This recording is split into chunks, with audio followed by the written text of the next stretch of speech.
will be added. 40 more electric buses are due to arrive and be in service in July of this year. The institutional support for ongoing improved transportation will be established through a mass transit authority. We are going to implement a cashless fare system in the coming year.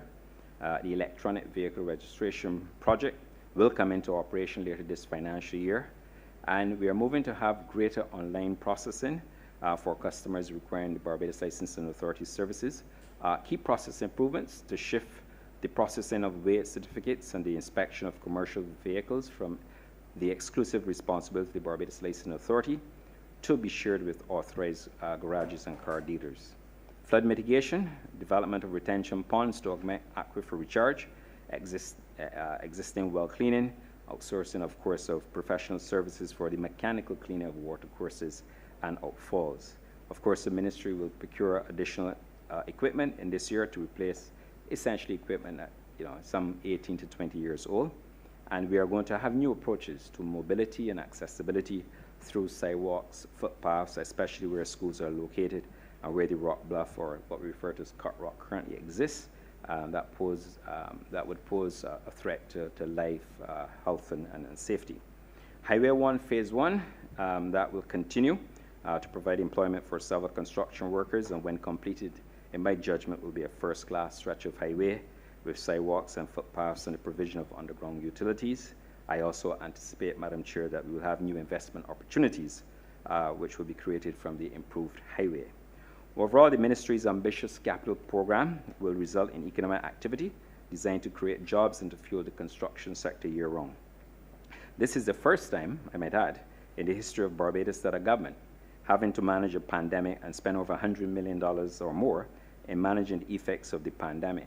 The island's healthcare system, providing assistance to the vulnerable, helping workers in key sectors whose incomes declined dramatically, providing financial assistance for small business owners, but having to embark on the largest public sector investment program that exceeds any private sector investment package. And for the first time, I believe that the public sector is charting the recovery and economic growth for Barbados. The ministry could not have proposed to undertake such projects, of course, were it not for the foresight of the government's economic team, led by the Prime Minister, in restructuring the debt over the last 2 years to give the ministry the fiscal space to fund the proposed projects. I'm mindful of our role as a works ministry. We will work with our partners to ensure Barbados's infrastructure is upgraded and expanded. And on that note, Madam Chair, I beg to move that Head 81 stand part. Thank you. Second. Honourable Leader of the Opposition. Thank you, Madam Chair, and I wish to compliment the Honourable Minister on his appointment to this cabinet position after some while, and I thank him for the presentation here in the last moments and for the presence of his team in support of the proposals in the document of estimates before us. Question, I have about 10 or 12 things I'd like to raise, but I see a number of people asking to speak, so 2 or 3 as I am permitted, and I hope, ma'am, you will bear in mind there's only one opposition voice and that you will get back to me in short order and not go the full 28 before you get back here. Madam Chair, I was looking at the strategic goals as outlined by the ministry in the document that I have, and I am going to assume that it is an omission, that nowhere in this outline of strategic goals for the ministry is there any reference to water resources development in Barbados. It speaks to transport, it works in electrical services, it speaks to transport network infrastructure, it speaks to rehabilitation of highways, territory residential roads, it speaks to licensing authority, transport authority, flood alleviation and mitigation solutions, not any reference at all to development of water resources. Now, I know the government is embarked upon some major works in the eastern corridor of Barbados, St. John, St. Joseph, perhaps some parts of St. Andrew as well to be affected by that. But one does not want to have the view that we are not being strategic about the development of water resources and water services for the people of Barbados. I don't know that we can conceive of national development and growth and all of the rest in every aspect of that without reference to what we do about supply of water and a reliable supply of water for various purposes. So I don't want to hold a view, and I don't think that we would wish to hold a view that we are not being strategic about it, and that what is ongoing now, though it is major, is not simply a reaction to the problems in the East, albeit 3 years after the government came to office. I would like to know that there's some sense of strategic direction with reference to where we're going with water development, water supplies development in Barbados.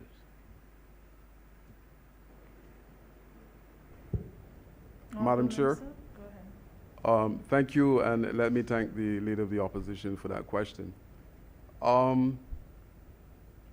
He may not be seeing information pertaining to the strategic plan as it relates to water, but water is life.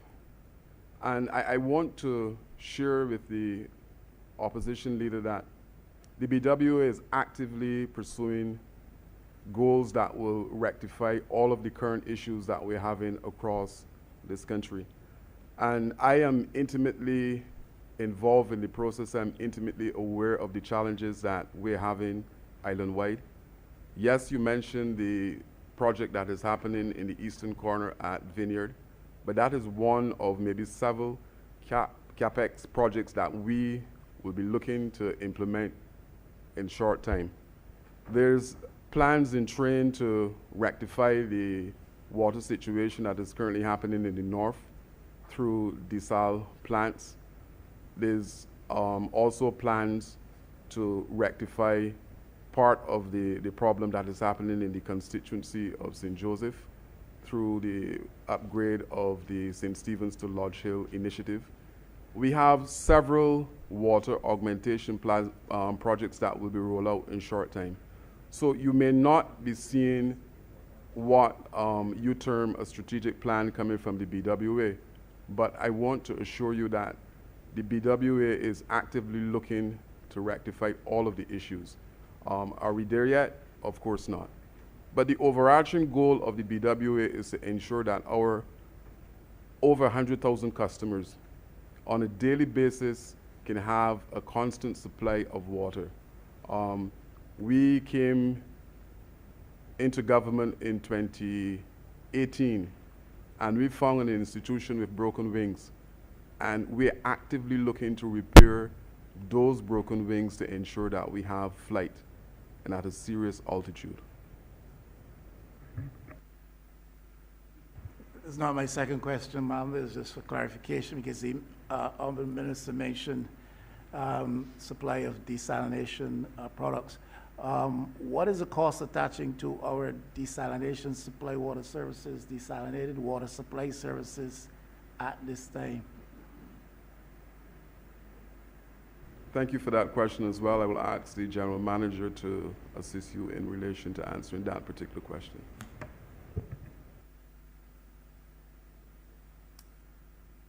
Thank you. Good afternoon. That question, I think, can be... Sir, please formally introduce yourself for our records. Apologies. Keith Roy Halliday, General Manager, Barbados Water Authority. Thank you. The question raised can be answered from a number of perspectives. If you're looking at the cost per liter, it averages at about $1.15, $1.18. If you're looking at the overall production cost, that will be a capital, well, that's also included in the per unit cost because the cost of the actual supply has been capitalized. The desalination plants that I think Minister Charles Griffith would have referred to as part of the solution for dealing with the challenges we've had in the north would be for 2 temporary desalination plants, one of which will cost roughly $2 million to install, and the other which will cost $4.6 million to install.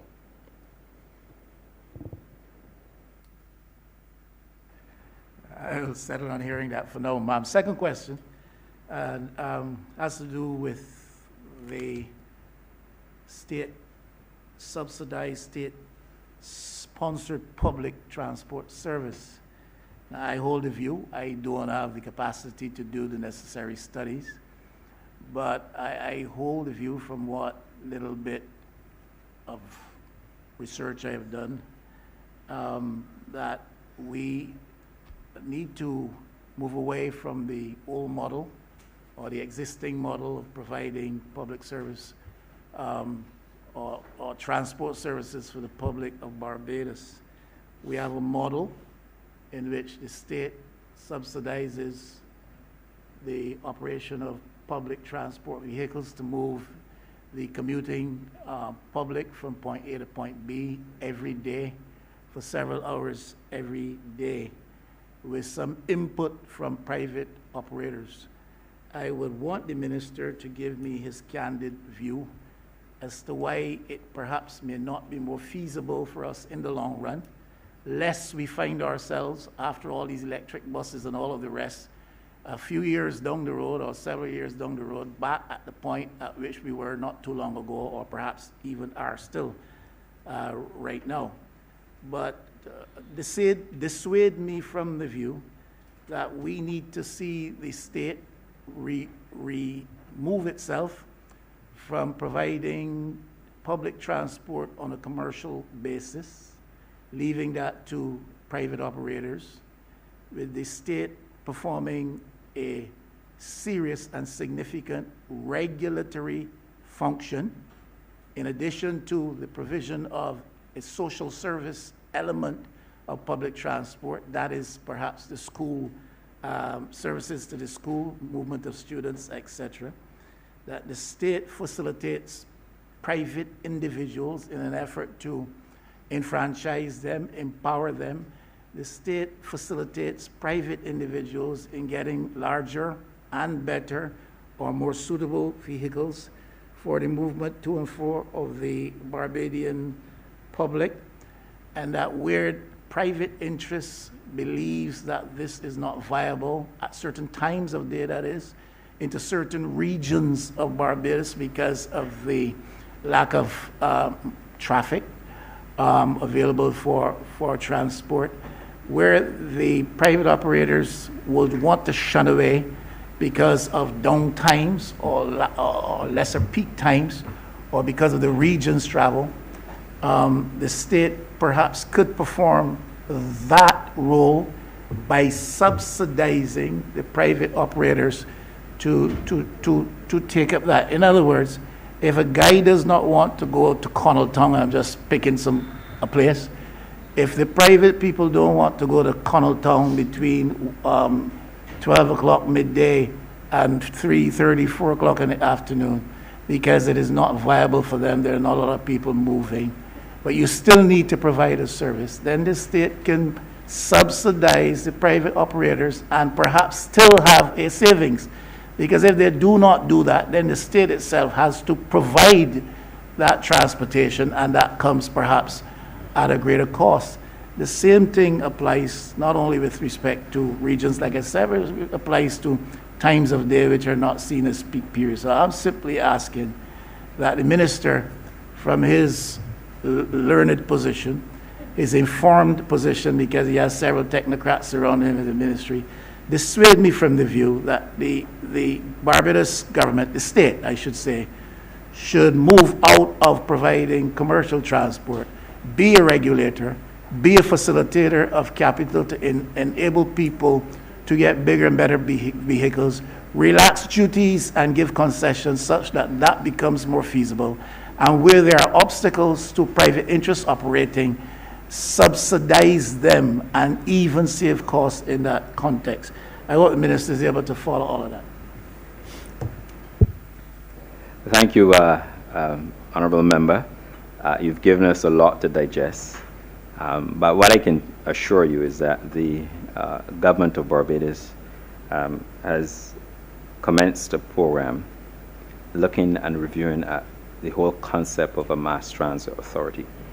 Some of what you've proposed certainly would be key components on a public transport or mass transit authority. Now, the transport sector in Barbados is worth. Minister, I don't know if you can speak up a bit. Sorry, the public transport sector in Barbados is worth in excess of $200 million. And people don't stay in a business where they're not making money. The TAP program has proven to be a great enabler and contributor for the Transport Board in terms of allowing the Transport Board to increase its carrying capacity, and that is going well with the 12.5% fee that they pay to the Transport Board. Within the TAP program, operators are given incentives, including duty-free access to imported vehicles, and that is already in the plan. In respect to incentives, any incentive would have to revolve around the existing fee. Of course, with the Mass Transit Authority, you could factor in such an incentive fee at no cost to the government. The government of Barbados continues to carry, and you're quite right, a substantial investment in public transport. The investment in electric vehicles, plus the ongoing annual subsidy. Now, the government cannot continue to carry such a load. And this is not a plan that will see persons being dislodged or being placed in a position of to be unemployed. That's certainly not the plan, not at all. But what it does do, and you're right, it would help and certainly enfranchise those workers who work in public transport, who want to stay in public transport, but incentivizing those persons who want to participate in public transport, incentivizing them in such a way that the benefits will redound to them and exclusively to them, and that they would have a right as a player, a role player in and owner in public transport to see the benefits of their labor, and that is going to be factoring. Now, the plan, obviously, that we have to have discussions with all the partners involved. We have to discuss it with the unions. We have to discuss it with all the private operators, and we're going to do that. And at that point, when we commence discussions, other plans will be announced. But certainly, the plan that we envisage for public transport will not realize or see any persons being displaced in terms of unemployment. It will be a wholesome plan. But at the end of the day, the plan, and I can boldly say that I was part of, and it was an idea that I had for a long time ago, will result in the government being freed up from carrying this substantial load that they currently carry. That money that we are currently using and transferring into the public transport sector could be used to help build out our infrastructure and to help pay for other social services that we need in Barbados. So I'm with you. It is something that is workable, and I can tell you, having served as a former chairman of the Transport Board, that the plan is workable. I honestly believe once we get the buy-in from the partners, that Barbadians will be very proud of any mass transit authority that we put together as a government. I hope that answers your question, sir. Thank you, Minister. Thank you, Madam Chair. He did say in very clear terms, I am with you. Those are dangerous words. I really would wish that he would clarify exactly what he meant when he said, I am with you. I know that you're being facetious, and I will take that as an internal cheat, but I'm with you on your views as it relates to public transport. Just for the record, least there be any misunderstandings. I'm happy always to have this minister with me. Last question before I give away third question. It has to do with the Barbados Water Authority. This administration, when in opposition, was fairly condemnatory in its assessment of, and very harshly critical, and I'm not saying unjustly so, but the criticism was harsh. The words of condemnation were strong. Of the management, to use the terms I've seen, mismanagement, negligence, and the misspending at the Barbados Water Authority. $65 million spent on a building sitting on the top of Pine Hill there, and I'm not talking about Pine Hill Dairy Plant. $1.5 billion saved because this government had to go through the process of renegotiating contracts. Question is, what is now the debt level? After all of that, what is now our level of debt vis-a-vis our arrangements around the Barbados Water Authority, whether it has to do with that building or outside of that? What is relationship with Innotech of which we do not hear much in these days of greater quiet. So my questions have to do with the minister's and the team's assessment of the operations of the Barbados Water Authority. These state-related entities are very, very significant, have always been, but even more so in these very difficult times of scarce capital available to the government. We got issues at BADMC, we have issues down the road, we have issues up in the Pine. The question is, what is the minister's assessment with respect to the status of health of the operations around the BWA? We've now had a change in the chairmanship of the board, and speculation and rumors are rife around all of these things. But money's misspent, according to the former characterization on that building, 65 million, which could have been put into developing water resources and avoided all of the problems in the eastern corridor of Barbados. 1.5 billion in savings because of this government's capacity to renegotiate contracts. And what is the relationship now with Initech, and what is the level of debt that the government has around arrangements out of the Barbados Water Authority? Thank you for the question, Honourable Member. One of the things I would want to point out to you is post-May 2018, the Barbados Water Authority did not go back to central government for any subvention. So this is like 3 years that we were functioning without going for a subvention. I agree with you based on what came from the Auditor General's report that if there were not, in my words, nefarious action at the BWA, that we would not be in a position that we're in now as it relates to resources.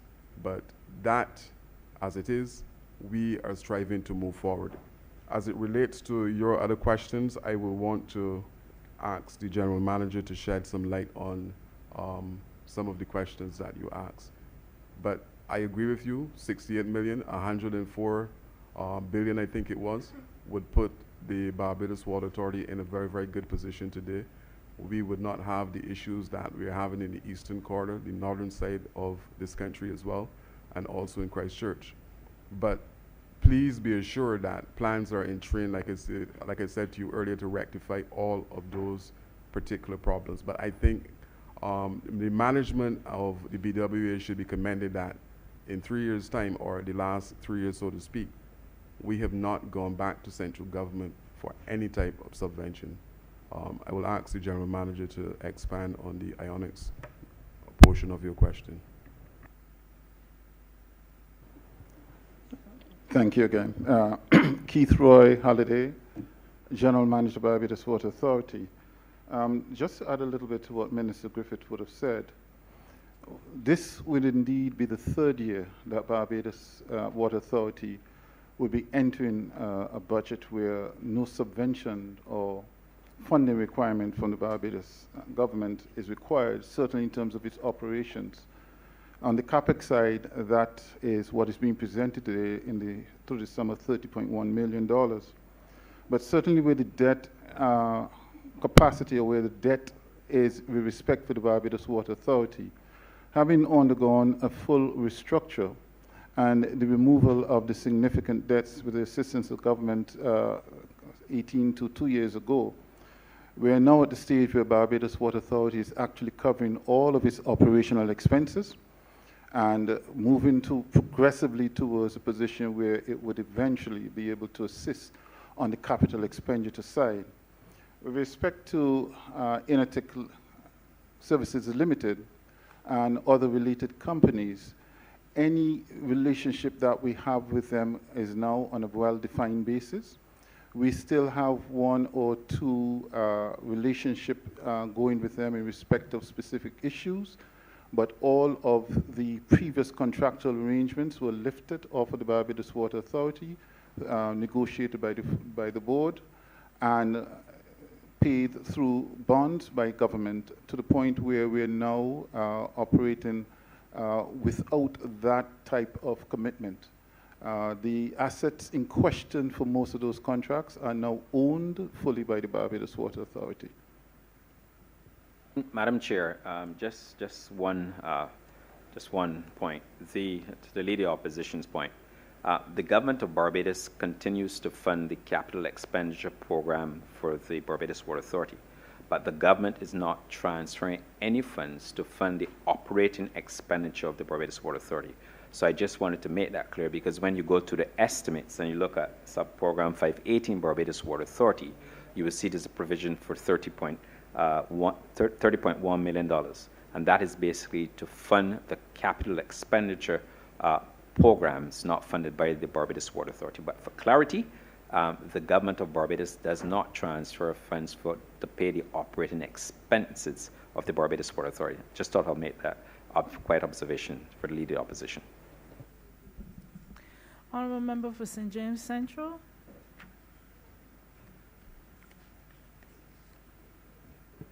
Thank you very much, ma'am. Ma'am, I have two brief questions. I want to begin by thanking the Minister and indeed his colleague, our other colleague, Minister Griffith, and indeed the members of the staff of the Ministry for their very cordial way in which they have responded from time to time to me and to my constituents as they did the work that they have been doing on Highway 1, Phase 1. Ma'am, that, that project, as the Minister alluded to, will see with it some footpaths and underground utilities being implemented, and it is something that we look forward to. Can we relax? The challenges, ma'am, obviously took place and still take place because it is an ongoing project. And it is to that I wanted to address the Minister's attention. Specifically on Highway 1, obviously there has been some inconvenience because of the fact that the project in terms of duration took longer than was expected. Ease of access to people's houses and so on would have been an ongoing problem, and dust and things of that nature. But Minister, is it within your scope and remit that neighboring and pre-existing problems, for example, the road in Risk Road and the lunar surface in Jordan's Road, would be able to be addressed, as they are smack dab in the middle of the project works and have been in dire need of some attention now? I have been in this business, I reflected earlier today, for 18 years, and I came and found them in the state that they, well, obviously a better state, but a state of repair, a state of disrepair. So 18 years on, you can imagine how much worse they have both gotten. That is the first question. And the second question is with regard to water specifically. Is the Vineyard to, is it Casa Grande or Golden Ridge? I can't remember that project. Is that going to be able to bring some alleviation to the challenges which are facing folks in Bagatelle and in Redmond Village, Welches, Q-Land area? Just for ease of reference, those parts of St. Thomas see frequent water outages, especially during this time of the year, and that has been an ongoing burden for the folks up there to deal with. And I would invite you to use this as an opportunity to speak to the residents about what relief could come or is likely to be coming their way. Thank you, Honourable Member. In respect of Highway 1, that project would have started November the 2nd. At the end of February, we would have had about 16 weeks in total time. However, I just want to tell the country that during this 16-week period, we had 2 weeks of rainfall. We had closed over the works over the Christmas, New Year period, 1 week. And then we had, obviously with the pause, we had not total month, but we only had 2 weeks. So effectively, 16 weeks to the end of February, -5, which we have absolutely no control over, would have left us with a project time of 11 weeks. We did have some delays with the Barbados Water Authority, which caused a bit of a slowdown, not the staff, but caused a bit of a slowdown. That matter has been addressed, and we anticipate we should be coming out of there in very, very short time. I know that you visit your constituents often, And you will see from the Frank World One roundabout going north to just beyond Backsrock that that area has been paved. Very shortly, we'll be paving from Molyneux all the way through to the Sunset, Cemetery Road, Cemetery Road and beyond. We are now dealing with, because of the challenges we had in reciting some means, we are now working rather feverishly to deal with the section from Holders Hill going south to the Fitz Village area. And we are, the contractors on site, they're working around the clock. We push them. In fact, every Friday I have a meeting with the utilities team.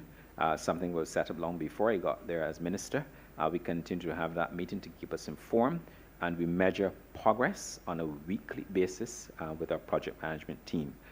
We've had some challenges because we've encountered significant hard rock, and because of that, we had a little bit of a setback. Now, the other thing I think Barbadians must be acutely aware of is that on that roadway we have fiber optic cable, and the contractors at some point had to move rather gingerly, because if we had disrupted the fiber optic network down there, all commerce would have been lost on the entire west coast of Barbados. So I do appreciate, and I really, I've said it before, I thank the residents.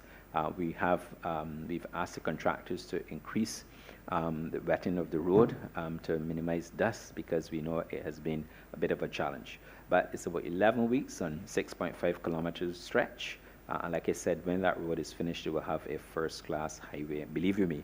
And you will realize, like other Barbadians will realize, the economic potential that will stream from that particular stretch. In respect to Riss Road and surrounding areas, you'll be pleased to know that those roads are included in a CAF project, and we are going to execute and bring relief to the residents of Riss Road and the other road which eludes me at this point in time. Jordan's Road, thanks. Jordan's Road, we are going to do some works there. But we have to first get the infrastructure in. And like I said, I know you traverse the area well, so you will see the infrastructure that we put in, the manholes and so on. And the reason why we're doing this, and the reason why the government took the very bold initiative, but a very forward-looking one, was to ensure that there's no cutting across of the highway. Because when you fix the road and you have to go across and you have to disrupt the road, it costs the government more. So we took the view, and this is a decision taken long before I got there as minister, to ensure that we install water mains on both sides of the road, as well as some ducts on both sides to facilitate the provision of underground utilities.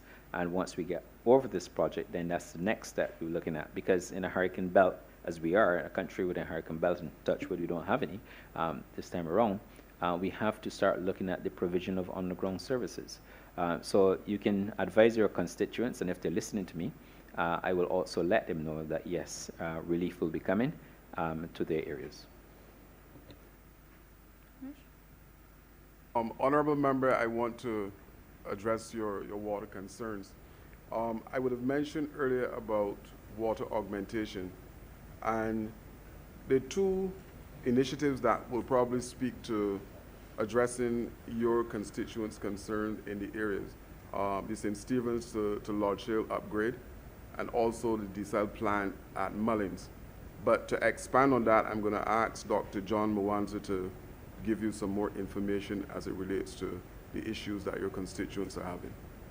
Dr. John? Hello, good afternoon.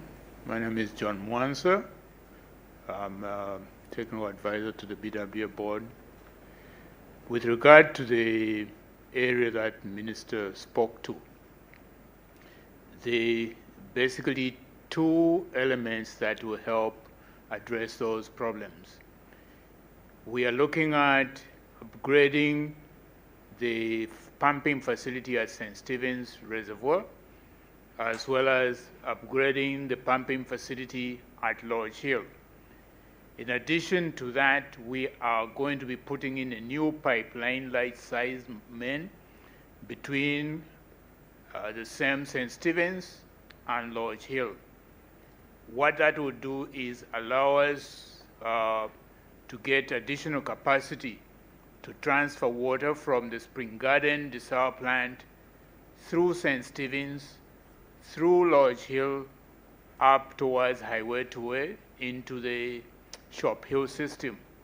Additionally, the packaged desalination plant that we're looking to put at Mullins, just below Hammond's plantation, that will provide us with an additional 500,000 gallons of water that will send up to Highway 2A. And Highway 2A is essentially the main route through water is transferred to the Shop Hill, Redmonds, Qland area. So we expect to see substantial relief in that area before the end of the year. I am sure, Minister, you would have noticed some improvement with the work that was done at the Trans pumping station next to St. James Secondary School, which has been bringing additional water to the same Highway 2A and transferring some of that same water up towards the Castle Grande system through Lancaster and Hepsil pumping stations.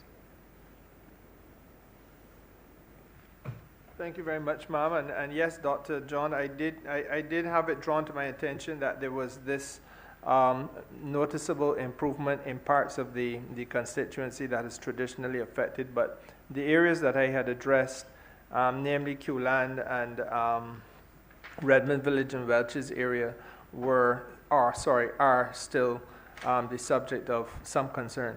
But I thank you for the update, ministers and members of your team, and I am obliged to you, ma'am. Thank you. Honourable Member for St. Andrew.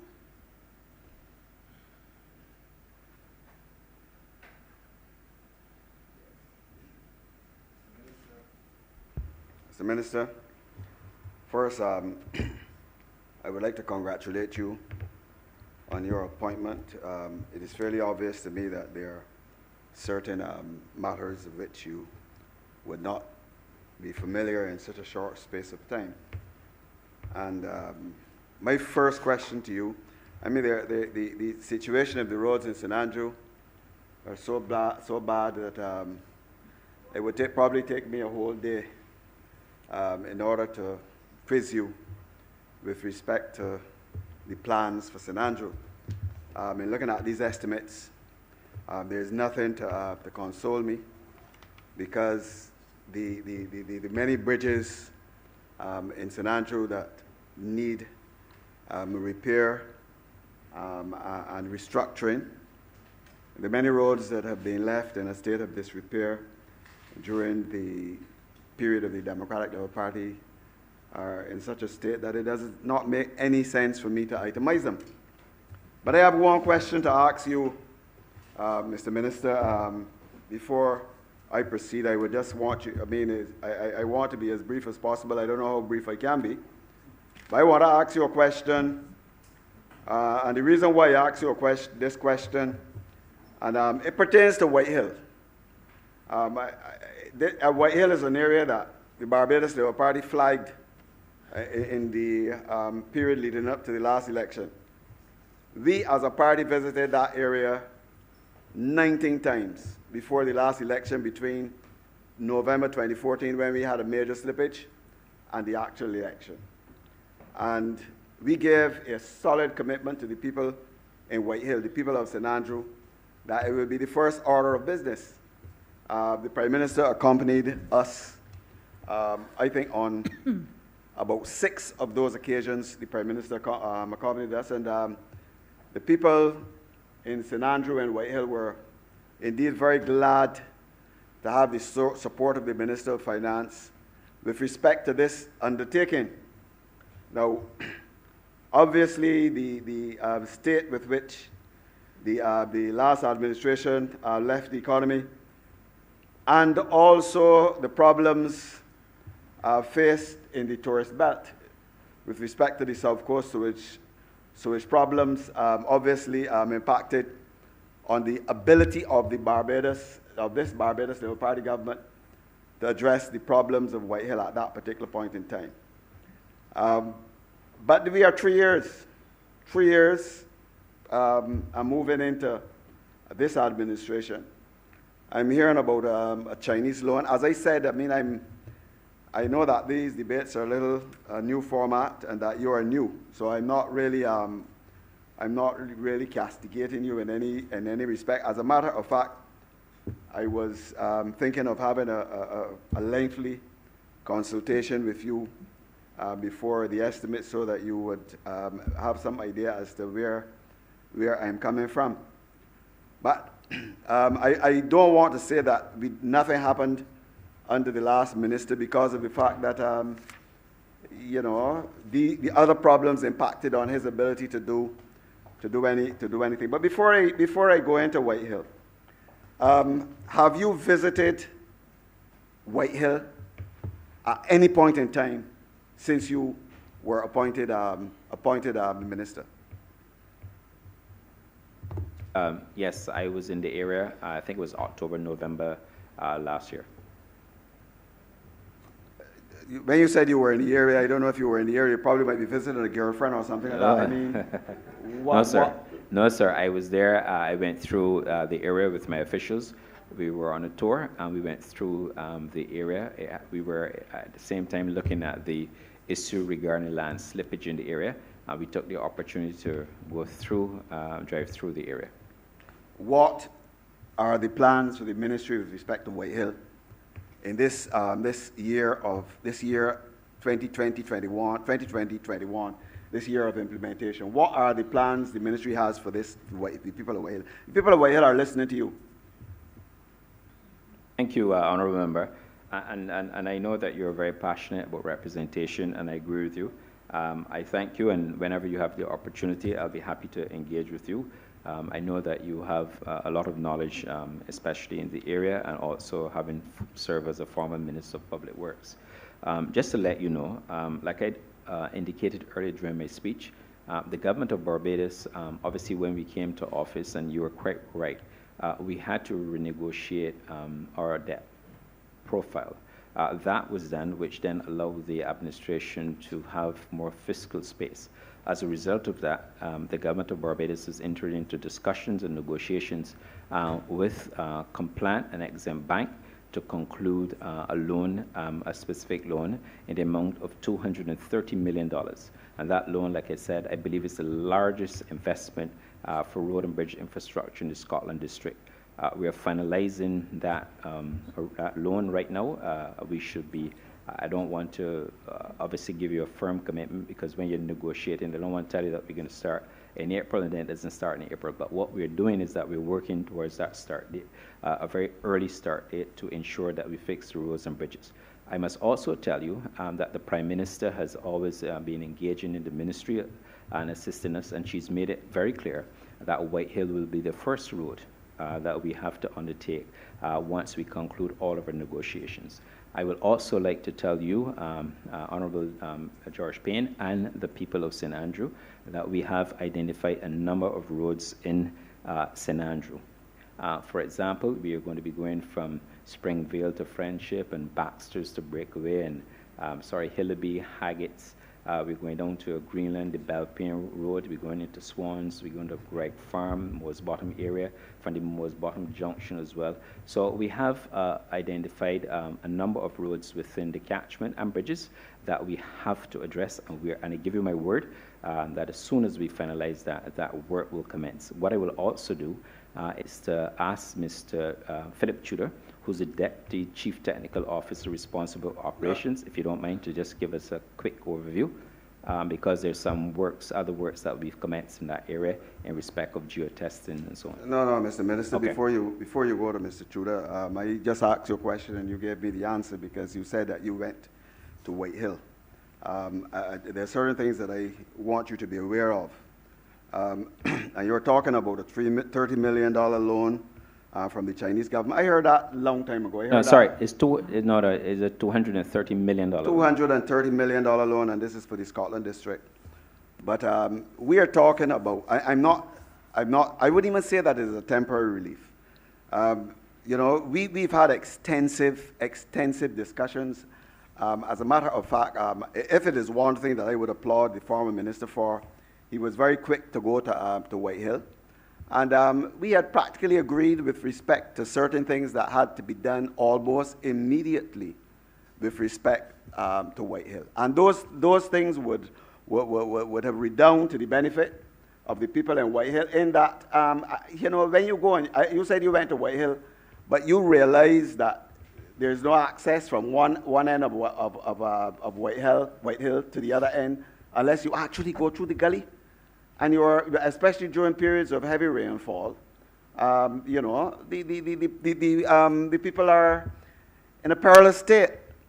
And what we had agreed at the time, that there would be a reduction in the elevation of the hill east of Mr. Ward's residence, taking into consideration its geological characteristic, to possibly the level of the existing road, and then the material could have been used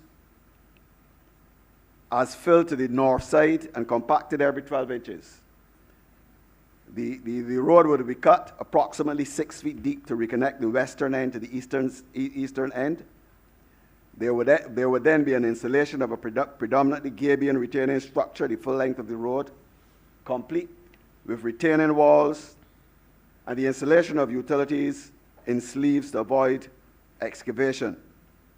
Then the fill would be done. The road would be compact and paved. Trees and fibrous roots would be planted on the northern side to protect topsoil. As a result of the above work, it would even have been possible to have a drive-through straight from Whitehill to Mount Hillaby. And this would have absolutely nothing to do with this. Well, in the eyes of the technocrats in the ministry, this would only be a temporary solution, but it would certainly allow the people of Whitehill to move from one end of Whitehill to the Hillaby area. We have a situation now, if there's a serious problem to the bottom of Whitehill, you know, those people in Whitehill would be marooned. I mean, and this is a situation that we've been dealing with for a long time. And the former minister had planned to look at this particular arrangement. I mean, and we thought that everything was in place. And then at the last minute, we are hearing now about consultations with an engineer who, I would like to say that he has spent his time, but an 86-year-old engineer who has strong family connections, who has to take further consultations from other geologists in Tobago and this other place before certain things can be done. And nothing is being done with respect to Whitehill. And this solution that we had we spoke about, having discussed it at length with the minister, and having had discussions on the site with C.O. Williams, would have cost in the region of about $3 million.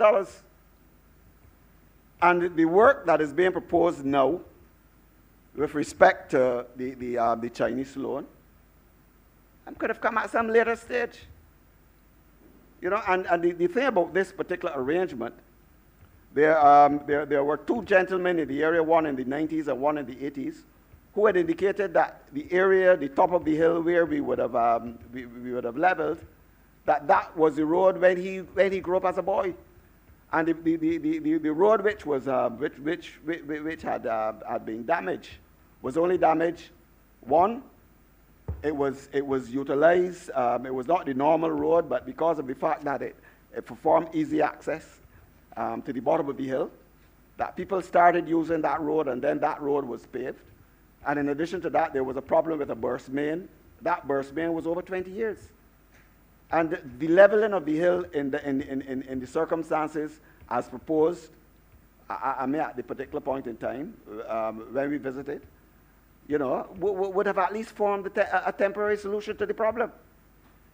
You know, it pains me. I don't know if it is that and this is why I said that I would have preferred to make this intervention before you speak to the officers in the ministry, because I don't know if the officers in the ministry have actually resisted this proposal. But if we had gone straight away, immediately after taking office, and we had made this temporary arrangement, the people of White Hill would be happy today. You wouldn't have a situation where there's a fear of being marooned. And at the same time, the question of then having this role connected to the Mount Hillaby, would have been a reality. I just thought I would mention that for the benefit of the new minister. I am prepared to send him the proposals which were made at the particular point in time. I'm prepared to go with him, with the officials and the engineers.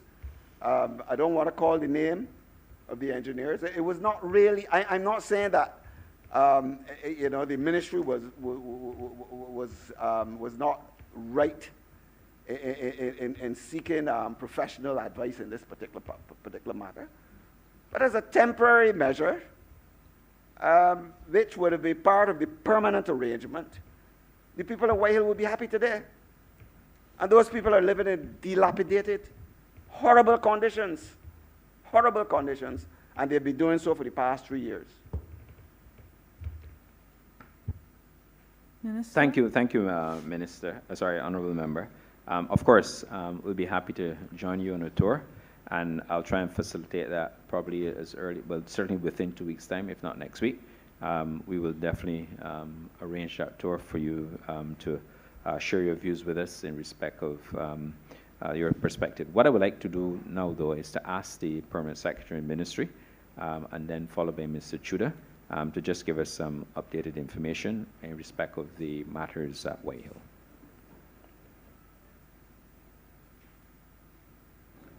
Good afternoon. My name is Mark Cummins, Permanent Secretary in the Ministry of Transport, Works and Water Resources.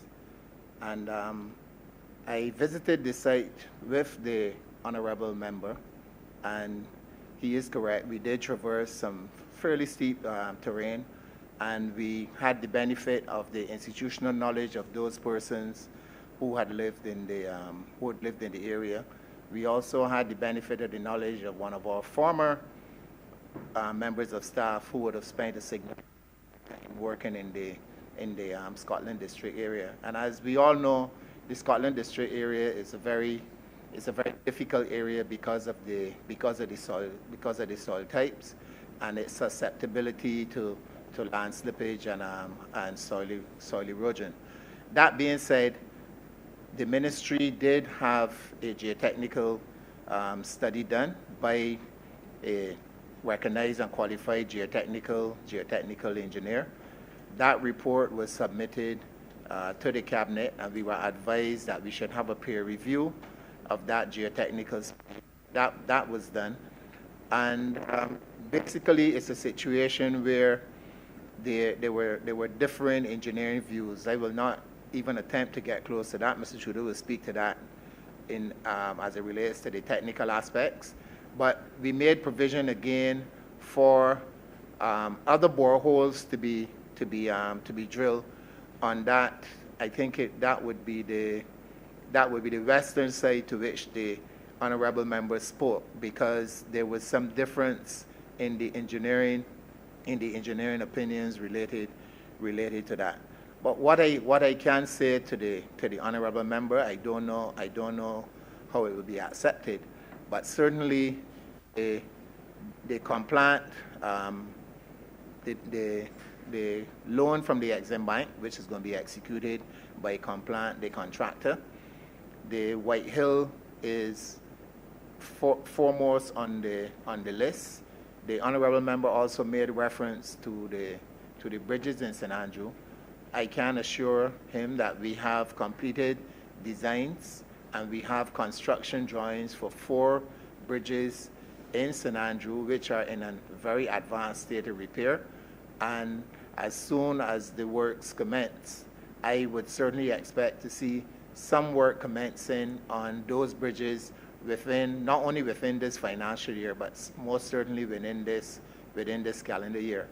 And with your permission, Madam Chair, I would like to ask Mr. Philip Tudor, our Deputy Chief Technical Officer, to speak to the technical, especially the geotechnical engineering aspects of White Hill. Thanks.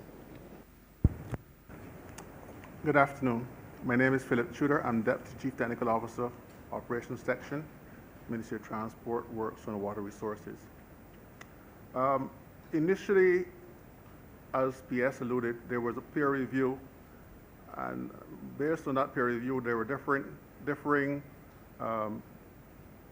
opinions of the 2 or 3 engineers who had given a review of the area. This is primarily because there were no borehole tests done specifically for White Hill. There was a solution that was brought forward whereby we would go along the brow of the hill from the Hillaby side down to the other side, I think that's Baxter's. And there was a plan to remove that hill more or less, lower the whole section. We're talking about removing about 60 to 70 feet of hill. That would have cost the ministry or cost the government in excess of $20 million. And as the minister indicated, that would probably have been only a temporary solution. We don't think that it would be good money well spent, spending $20 million or $30 million on a temporary solution. About 2 weeks ago, we went with another consultant, a geotechnical consultant, Mr. Sidney Robertson from AEC Group. And we determined where boreholes would have been put along that corridor.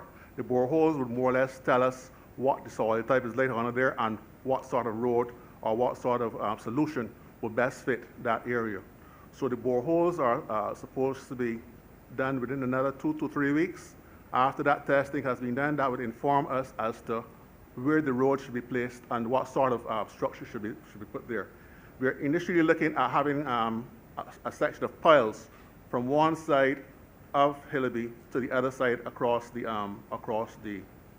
where the slip has taken place. As estimate, we anticipate that project will cost no more than between $6 to $7 million, which is a substantial difference between that and the $20 million which had previously been stated. And that will be a more permanent solution than the temporary solution which was first advanced. So, as I said before, in another 2 to 3 weeks, hopefully once the drill rig, that's another thing, the drill rig is currently in Grenada, and with the lockdown in the various islands, we had difficulty bringing that rig from Grenada to Barbados, and that was the delay why the equipment has not been here as yet.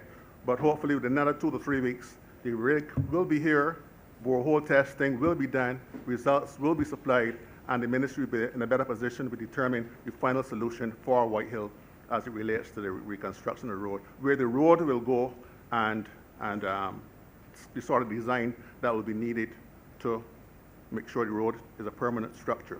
I do want to add to that, White Hill is prone very much so to land slippage. Within my time, 30 plus years at the ministry, I have repaired 4 to 5 sections along that same White Hill Road. So you can fix one part of White Hill, and just beyond it, another part of White Hill collapses. That is the nature of the soil in White Hill. So although we might fix the section that's collapsed now, there's no guarantee that a section further beyond will not collapse. So that is the kind of area that we're dealing with. So with that, I go back to return back to you. My question is, if I may interject here, what's the population like for White Hill? How many houses? I'm not sure. I think some people have moved. I wouldn't be in a position to There's over 200 houses. Over 200, okay. If I may come in here too, since we're on the matter of roads and repairs, I know I went through with members of staff, including the minister, both ministers, and the other gentleman was there. We toured St. Philip North, but it's a little difficult to explain to the residents of St. Philip North exactly the logistics of If I may indulge you, though, I don't know if we finished with White Hill. You have a final comment then I will Okay, continue. no, I want to know from the technocrat who just spoke, because sometimes you have technocrats in ministries, especially in areas where the professionalism of engineers are concerned, without actually taking into consideration local knowledge, where their opinions are more a hindrance than anything else to the development of the particular area. And local knowledge is not actually taken into consideration. I would want to hear from the technical officer who just spoke, because I mean, one thing that scares me is that he has said that I mean, after all of this time, they are awaiting equipment to test the boreholes, which would tend to suggest that when those boreholes are actually completed, and let's say the boreholes are completed at the end of the year, and the recommendation is that it would not be feasible to have the type of road that they want to build. Are you suggesting, what suggestion would you make then with respect to the residents of Whitehill? Because the proposal, the original proposal, had nothing to do with any boreholes, and as I said, you were dealing with, we had interviews with persons who were in their 90s and who were in their 80s, who were very familiar with the road. The road never slipped. As I said, according to them, there was a burst pipe from the Barbados Water Authority. The pipe was burst for over 20 years. The road sunk as a result of this. And if you have to lower the road by 6 feet, I'm hearing this talk all the time about $20 million that you will have to spend. These figures are only bandied about in order to reinforce the objection of the officers within the ministry. And I have to say that, from supporting the solution which we had agreed. I mean, when we visited this road immediately after the election, I mean, it was a fait accompli that at least we would have actually gone ahead. The Williams engineering team, they were there. And out of the blue, we're hearing now about all of these tests that have to be done. You know, I want to hear from the officers within the ministry. I don't know, as I said, the minister is relatively new. What would he recommend to the people of Rock Hall at this particular point in time? Because, I mean, it's going to take about $200 million to recite all of those people at Whitehill. And then the thing about it is that this road is an important link from Hillaby to the rest of St. Andrew. And you have the same situation that we faced with respect to Whitehill, we faced years ago with respect to Springville. I mean, and the officers from the Soil Conservation Commission, without having to call in all of these international experts, they were able, by the use of gabions throughout, and we're talking about in the 90s, and that road at Springville has held firm up to this day. You know, and it seems to me as though there's a reluctance by the officers in the NTW, and I must say this, because this is a matter that has been going on now for some time, to actually seek the views of whether it is soil conservation, and ministries are not working, departments are not working hand in hand. And with the cooperation of the officers of the soil conservation, I believe there's a matter that could be solved internally. I'm not saying that we would not do with some assistance with respect to the Chinese loan. But if I had my way, after we won the election, that road would have been completed long time, together with the link, as I said, with Mount Willoughby.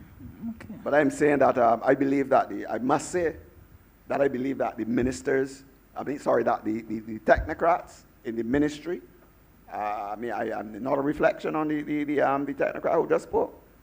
They are resisting for whatever reasons. They might have good reasons.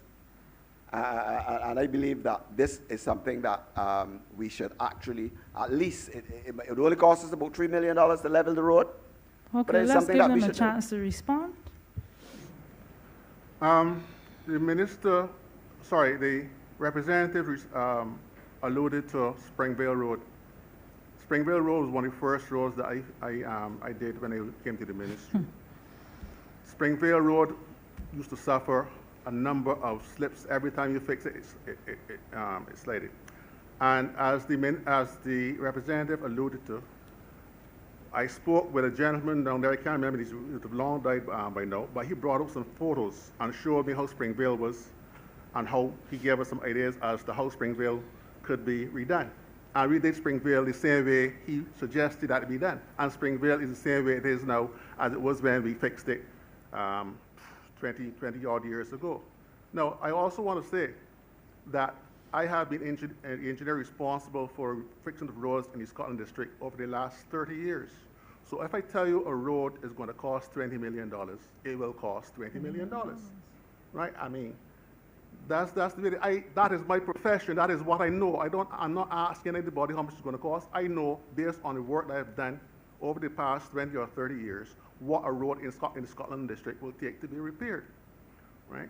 Now, as I said before, borehole tests have to be done. It is like, it's like spinning top in mud. As an engineer, I need to know what is under there, what I'm working with, so that I would avoid the same pitfalls that happened in the past with land slippage.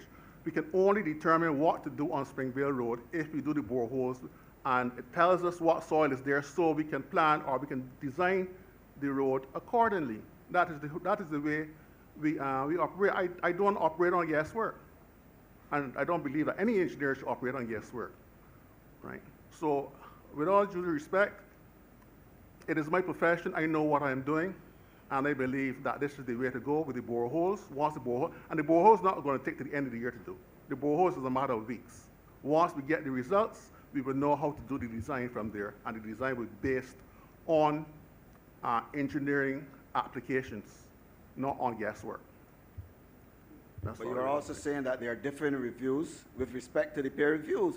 And the peer reviews, the persons who did the peer reviews, or at least there are one or two other persons who did the peer reviews, that are not in agreement with what you are saying now. Honourable Member, I think it is time that we respect the gentleman's profession. You are not an engineer, and he is.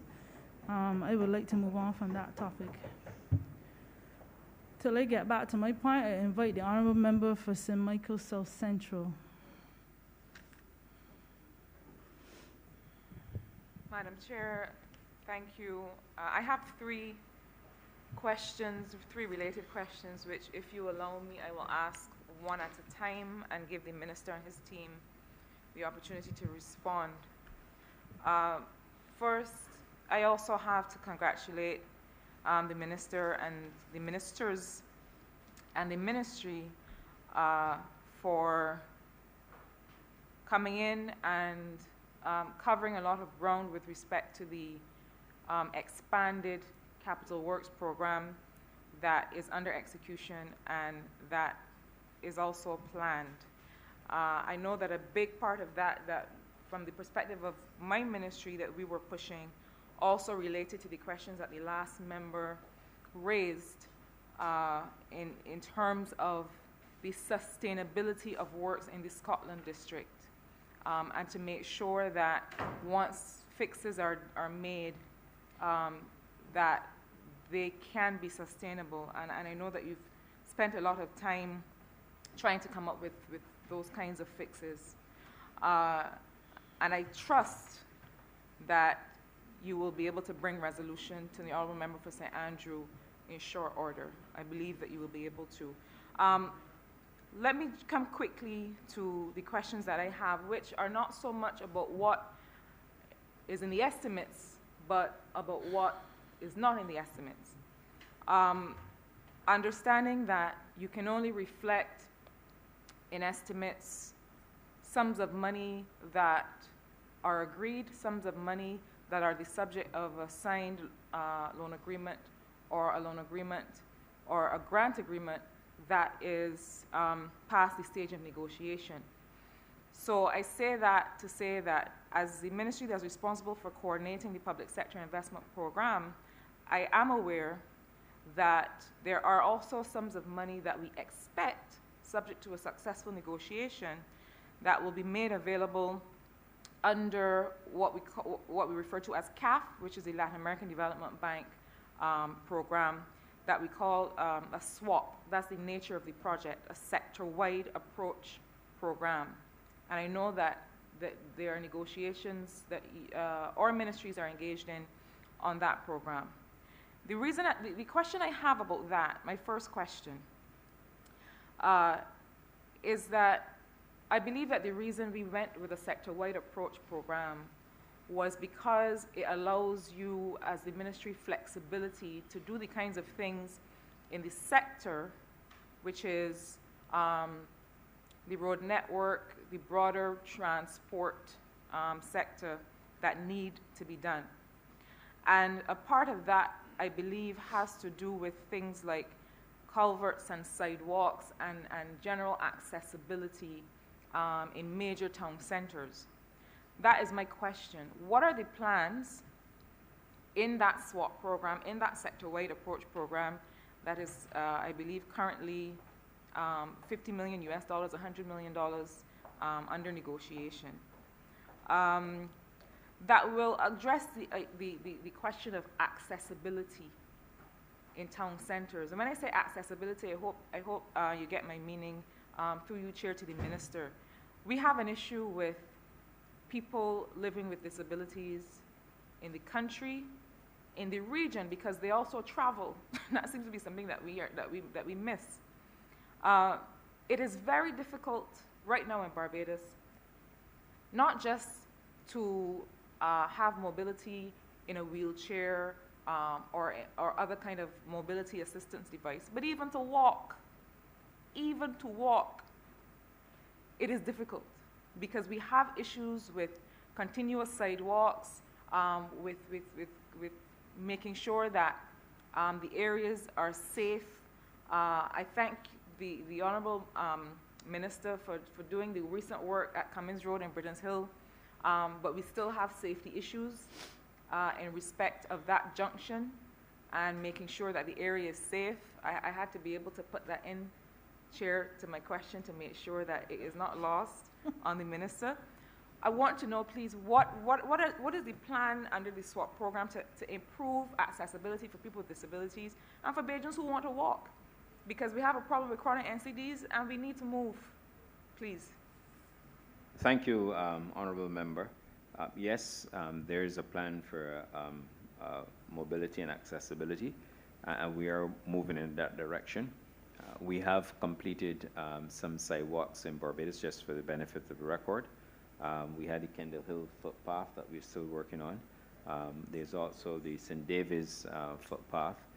We're moving very shortly to St. Mark's, especially in those areas where, like I said earlier, where we have schools, primary schools. We are moving with alacrity to ensure we have that level of mobility and accessibility. What I would like to do at this time is to ask our Chief Planning Officer within the Ministry, Mr. Mark Durant, to also weigh in on this issue. Mr. Durant. And thank you, Minister. And thank you, Minister Cadell. We share your concern about our mobility profile in Barbados. Sir, please introduce yourself. Sorry, Mark Durant, Chief Planning Officer, Ministry of Transport and Works and Water Resources. Right, so as we were saying, Minister, we share your concern about Barbados's mobility profile. We Bajans, we love cars. Our system is designed for cars. You look at our developments, you look at our streets, very little pavements. And as the Minister said, he didn't go into it as much, but we are looking at that as a concern because we realize that when people walk less, when people drive more, it adds to their physical morbidity. We have a situation in Barbados which extends 7 out of 10 of us die from the lack of physical activity. So with that in mind, that's one pillar. The second pillar I should mention is that when we drive, we emit all of these emissions in the air. It hurts our environment, it hurts our lungs. We recognize as a ministry that our mobility profile must change, and this is underscored by what is said in the physical development plan as to increasing, making more interventions that make accessibility and mobility easier. It's not only for people with disabilities, but people who drive cars. We need to have a public transport system that can take cars out of the system. We've seen in COVID is a proximity and a mobility disease. So, you know, hence the relationship between mobility and health. So we understand your concern, Minister. We are moving swiftly to not only deal with mobility, but to deal with accessibility and create a microeconomic mobile Barbados. We remember this, the small shop, the bread shop. People walk to the bread shop. You know, they go to the guy that picked the akis this season. This is the kind of sustainability that a transport-oriented development package can bring. So I hope that our recognition of the importance of it. And the last thing I would say, you know, I took a wicket in the fifth ball at the university. Ryan Holford's wicket. Ryan is a good batsman. The guy that taught me how to take a fifth over wicket was a guy called Ezra Mosley. And it's sad that he's no longer able to pass on the secret of taking that wicket at the fifth ball, because he was riding a bicycle and he suffered the consequence of being killed by a car. Now, in Barbados, we have a situation which extends that people who are less likely to own a car are most likely to suffer fatality from them. That is unsustainable. So, reason being why the ministry is taking fresh guard. And this fresh guard goes beyond the Ministry of Transport. We have some fantastic people in the Ministry of Health doing some very serious work on the ground relating to hypertension, diabetes, the NCDs. But I think the scope and the vision that we had in the past, they didn't include the Ministry of Transport. And it is understandable. We don't see transport as actually adding to your health and adding to the economic benefits. But the Chief Medical Officer would tell you in his work in 2016 that because of the lack of physical inactivity, the cost of the government, the health costs and the economic cost of running a health program is significant. So we hear you, Minister. We're on the ball with it. Going forward, it's going to call for greater synergy with the Ministries of Health, with the Ministries of Education, to bring a proper transport intervention, a proper transport-oriented development to the country. So what are your plans as the Minister asked, sir? Right, so the key thing about making an intervention, anytime you want to spend money, anybody give you an allowance, you have to know what is it you're doing it for. You have to have an understanding of the environment. And it is sad that we missed a census year to really get an understanding of who owned cars, how they were moving, what's the appetite for driving, whether or not there was the social demographic information. We are a Ministry of Transport, so we are not directly involved in understanding the beneficiary like that. So there are plans for sidewalks, which there's serious paucity of, especially in the country where people do a lot of exercise. Plans for sidewalks, plans for ramps that the disabled could get on the sidewalks. I think this is what we are trying to get at. Okay. But there's a broader concern about driving totally. We have to bring our mobility profile down. Our mobility profile is in the region of London and these places where the air is killing their people. So we need to look seriously at getting every Barbadian to see how we can substitute a truck. Mr. Durant, I want to thank you. I hope that in some follow-up, at some follow-up opportunity, because our ministries convene often, that I can hear from the ministry which town centers we are targeting through the CAF sector-wide approach program, which sidewalks, which areas where we think we can increase accessibility for people living with disabilities, and those specifics. I hope I can get that at some point. So I'll move on, Chair, if I can, to the second question, which is related to the same program. Some time ago, the Ministry of Investment developed a tourism investment program that focused on Bridgetown and the greater Bridgetown area. As part of that, we talked about pedestrianization of Bridgetown, acknowledging that in order for us to see the true regeneration and rejuvenation of Bridgetown, that it is likely that pedestrianization of Bridgetown or some part of Bridgetown would be necessary. No, you can't achieve pedestrianization of Bridgetown and the enhancement of the city and the build-out of investment in the city, including residential, unless you also have a system of park and ride and overall traffic management for the greater Bridgetown area. It is my understanding that through this SWAP program, this is also something that the ministry intends to do, and I'd like to hear the implementation timeline that we believe that we'll have, and what are the general plans for making sure that that is something that that we can have, so that our plans for tourism investment, residential investment, Barbadians investing in Bridgetown can come to fruition. Thank you, Minister.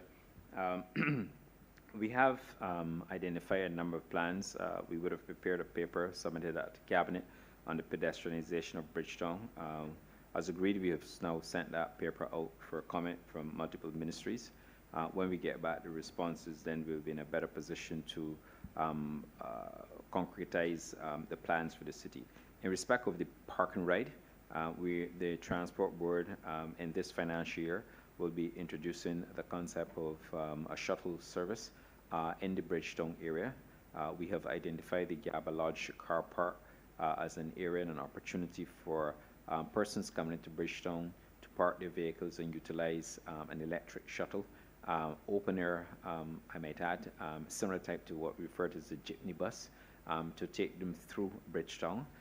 Again, obviously that is to reduce the traffic inflows into the Bridgetown area. Beyond Bridgetown, we are also going to concentrate on the south coast. We're going to look, then we'll go down to Spikestown. And of course, we have current Warren's City, Warren's shuttle bus in operation. But what we really want to achieve is the concept of an open air unit, open air bus, I shouldn't say rather than unit, open air bus, to allow for an electric frame, that is, to allow for accessibility into Bridgetown. The pedestrianization of Bridgetown will involve the redirection of traffic in Bridgetown, but like I said, it's too early to speak to that. I prefer to speak to that when we have the specifics. But to assure you, Minister, that is on the ministry's agenda, and we will be working on it. I also forgot to mention one thing in respect of the highways, the Highway 1 Improvement Project Phase 1. When that project is completed, motorists and commuters will see in Barbados what we've done in respect to footpaths and sidewalks. And the contractors are doing a great job in trying to accomplish that.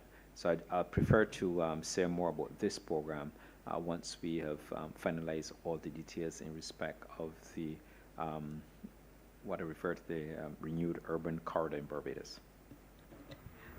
My final question, Chair, Madam Chair. Now, Minister, you've said that this very ambitious capital works program, we've all said that it is part of government's counter-cyclical measures in response to the crisis, meaning simply that we are investing in a crisis situation in order to make sure that that government can drive economic activity and maintain employment in a case where the private sector has stood still, and the private sector has contracted, not because they want to, but because they have had to because of COVID. So I understand that this capital works program is a job-led growth program for the country.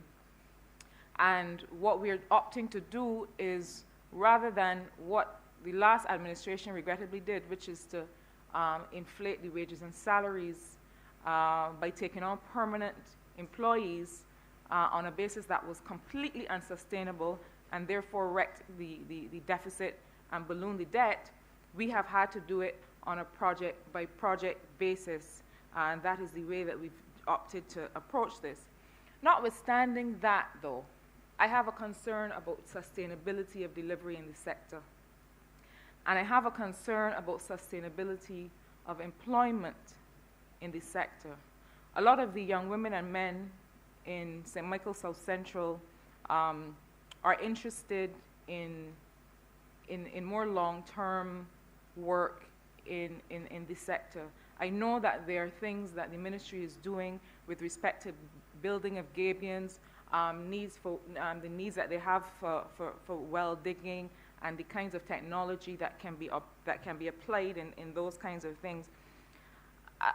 my question is really about how the Ministry of Transport, Works and Water Resources is working with other sectors, including the education sector and the private sector, to be part of a plan for sustainability, to make sure that we continue to have the labor and capacity that is needed for a medium to long-term capital works program beyond what we're doing in the next 1 or 2 years, to make sure that we continue to have the equipment that is available for engineers and others in the ministry to be able to do investigative work so that it doesn't take 6 months, 12 months, 18 months to do the kind of engineering work that will tell you what you need to do.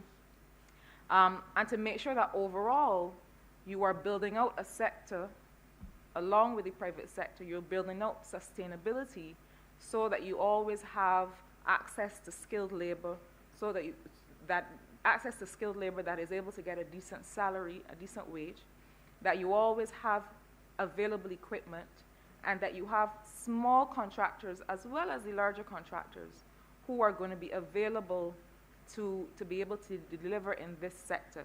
Because beyond the works program that is here in these estimates, we want to make sure that we will be able to continue maintaining roads, contributing to the Scotland District stabilization, and so on. So I'm asking if there is a plan for collaboration with other ministries in terms of training, in terms of capacity building, especially for small contractors, so that we can make sure that we always have the wherewithal to continue programs like this. Thank you, Honourable Member. And that is something that we're certainly working on. For example, when the Transport Board procured the electric buses, we had the transfer of training and knowledge, and that was one component. And the reason why we did it is because, and the initiative was targeted at the Samuel Jackman Prescott Polytechnic. And what we did is that we allowed the engineers who came to Barbados to train local, not only the Transport Board Quality Assurance Department, but also students at that Polytechnic. And we did it because we felt it was absolutely necessary if we're moving in the direction of the future, where we're going to have more electric vehicles on the island, and where persons would need to understand electronics, that it was absolutely necessary to do that. And that's one example. As it relates to other skill sets, for example, there's a deficit in Barbados with finding additional well diggers. That is a skill that we need to expand in Barbados and allow persons who are interested in getting that business, because we currently have a shortage as it relates to the transfer of knowledge within the ministry. We have an institutional strengthening program as part of an investment package that we have, and we're moving towards institutional strengthening, and that will allow us to work with not only TVEC and other agencies, but that will start to build out the institutional capacity, but also plan for the transfer of knowledge, not only within the ministry like I said, but also other agencies, including, as you rightly identified, educational institutions, to help us as we build out the sector.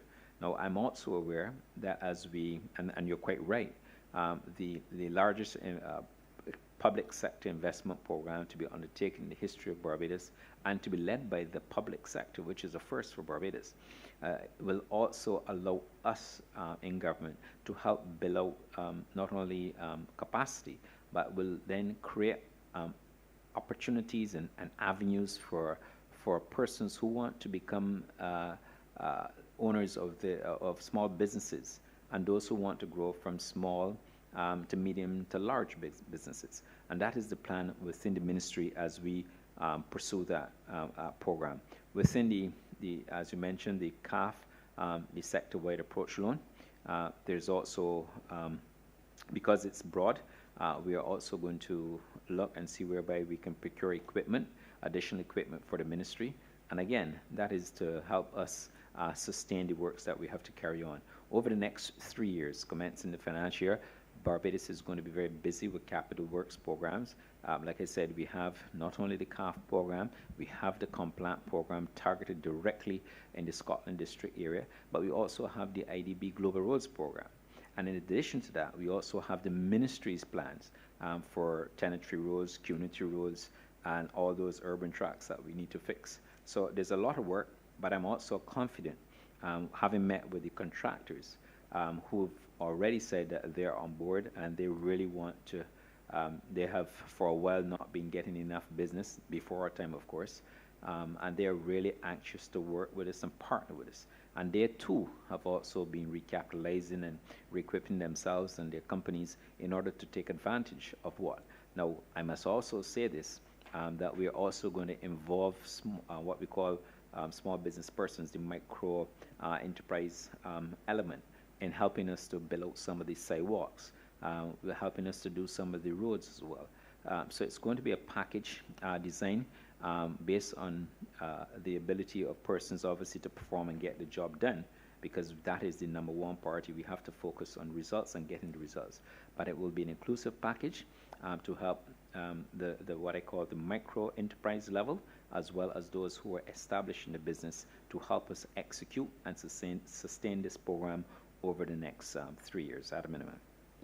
Thank you. Before I allow the Honourable Leader of the Opposition, I want to get to St. Philip North once and for all.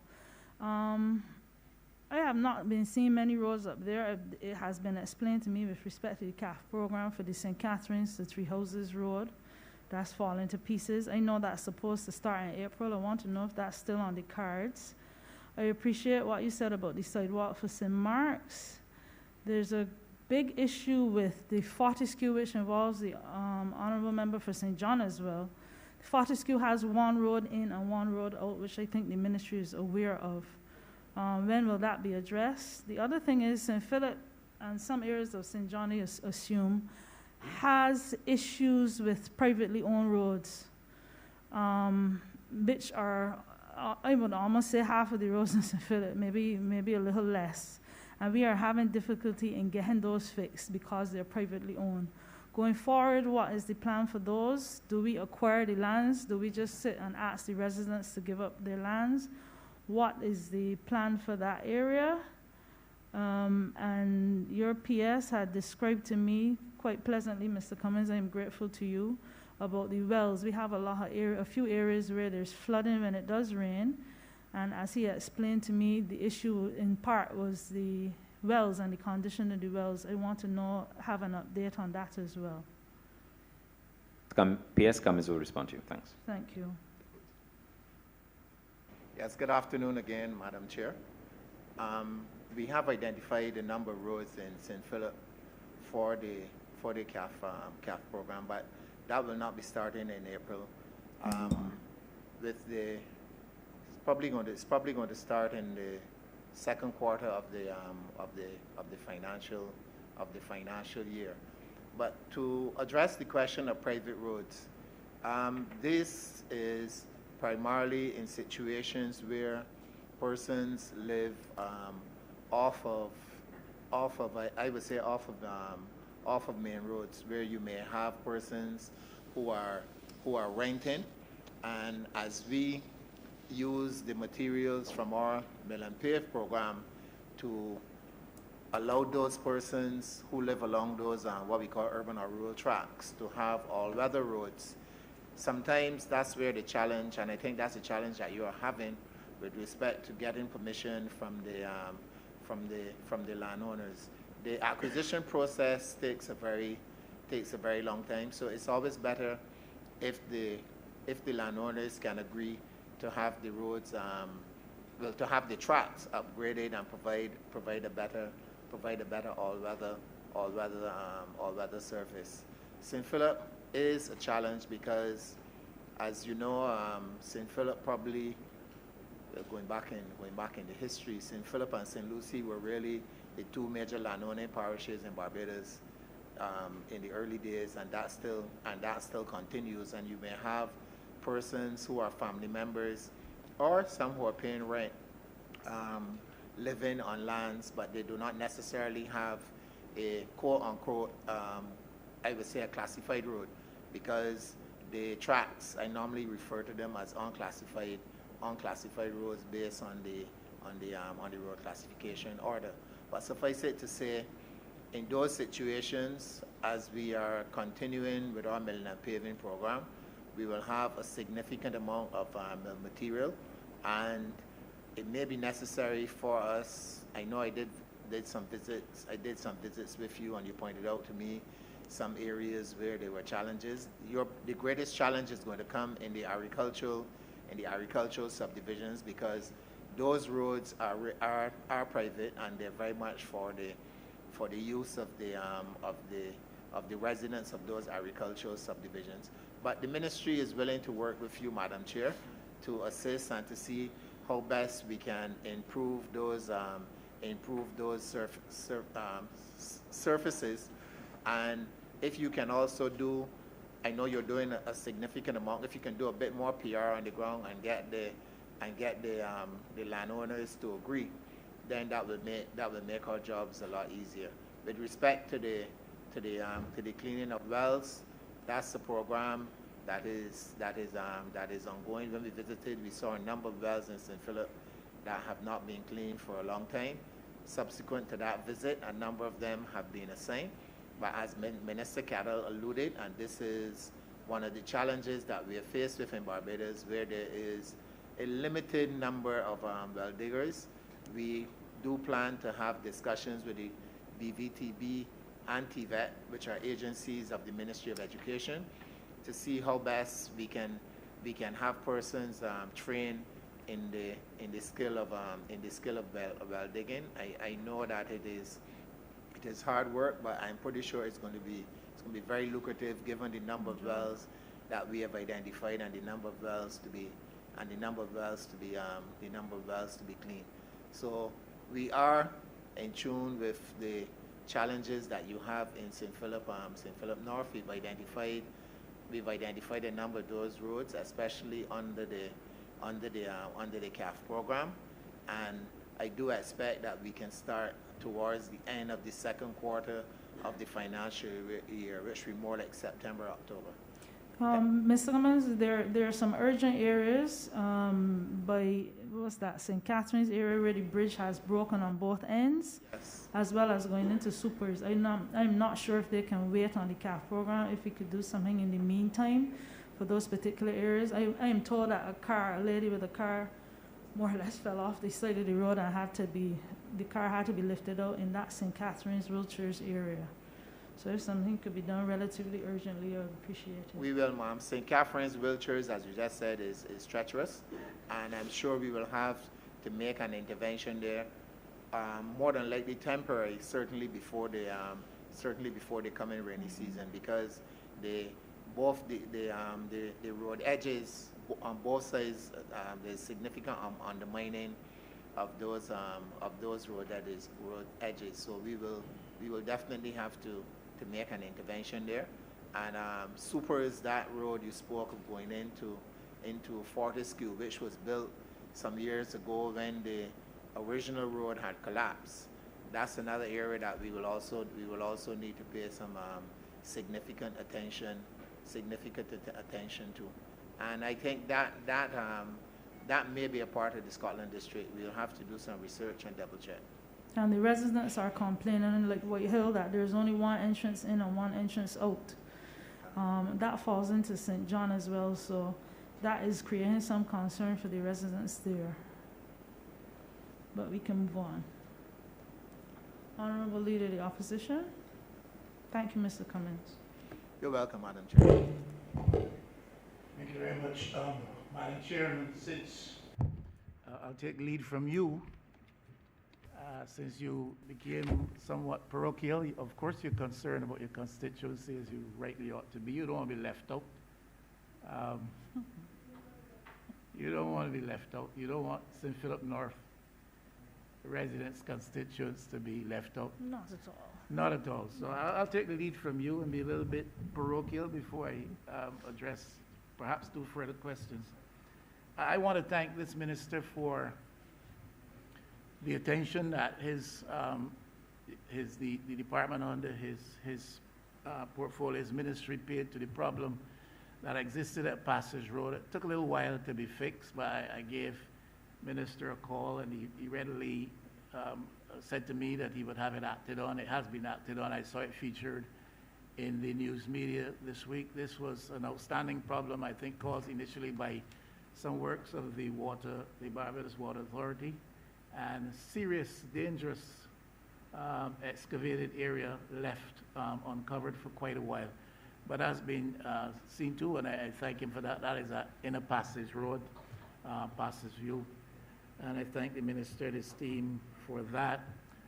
There is also an ongoing drainage problem at Hines Bay Road, to which I also drew the minister's attention. He's promised action.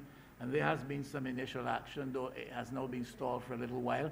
I saw a middle page spread, I think, yesterday or the day before in the news media on that big middle page spread, I think, in one of the dailies, highlighting the ongoing problem. So I invite the minister to give renewed attention to that, to see what has caused the halt in the works. I think it may have been partly due to the lockdown period we were going through, but certainly that problem exists. It is not only a nuisance to the residents of Hines Bay Road, it is actually a serious public health threat, if only on a localized basis. Again, I ask for attention to be paid to the drainage situation at Bridge Gap. My political neighbor, the Honourable Member for St. Michael Northwest, would be aware of this. The seriously deep open drains are on the St. Michael West side, but they constitute a very real danger to persons traversing there, whether it is motorists or pedestrians, and that would constitute a danger to his people as well, or anybody passing. Should have talked about that before. There are differing opinions as to how it ought to be handled, but I believe it does expose people to serious risk, and those with an engineering understanding of these matters would know best how it ought to be treated. So I just want to highlight it again. The other area is just outside on the border of St. Michael West. It passes what it has to do with the city. It also has to do with St. Michael South Central. And this is the water course that comes out of the country, passes through the area of the proposed botanical gardens, comes through the Prison Gully, comes into Lower Ridge Road and Hines Bay Road, and goes through just outside the Weymouth Pass to where there is this project, I think, to engage the entrepreneurial interests of young people. There's some kiosk stalls, whatever they're called, vending facilities being established. My concern is, and I hope that some kind of engineering studies have been done to ensure that there is no impediment posed to the water course. That is an area historically has been given to serious flooding. All the water comes out of rural Barbados, heading towards the wharf and the ocean, Greenwich and the ocean, and it passes through there. I'm old enough to remember 1970 flood, when this was a major disaster area. I've never seen water on land in Barbados that high before or since, and there was a tragic loss of 2 lives back then. So I hope that nothing is being done in the construction of the project. I'm not objecting to the construction of the project, implementation of the project. My concern is that the appropriate studies would have been done to ensure that when the work is finished, facilities are available, that nothing has been done in that legitimate attempt to impede the flow of water through that area, and then we have serious other problems. Beyond those things, Madam Chair, I'd like to ask the Minister to the extent to which he's satisfied with the way the TAP program has been functioning, especially as it relates to the interests of the operators, the private vehicle public service operators. There are 2 sides to this equation, of course, and you may be satisfied with how it operates in terms of how it facilitates the transport authority in moving people in Barbados. But then there's the interest of the private operators, the Alliance of Owners of Public Transport. Their interests must be taken into consideration. Is the Minister happy the way that program has functioned? These private operators have contributed significantly to moving the commuting public in Barbados, especially in the last 10, 15 years, in significant numbers when the Transport Board was not in a position to properly do it. 80, 90% perhaps of the commuting public is using private sector operated vehicles. Now, we've drawn some of them into the TAP arrangements. Are we satisfied that it is working properly in their interests? And can we really justify the 12 or 12.5% takings by government from these operators or the proceeds derived from their operations? How can we justify, and can we properly do so, that 12 or 12.5%? These guys have problems with the high costs, at least that's what they said to me when I met with them, problems with the high cost of insurance. Of course, the insurance arrangements are private arrangements, but certainly government must be in a position to use its influence to ensure that insurance rates charged these people for operating five-figure insurance rates are not unjustly high.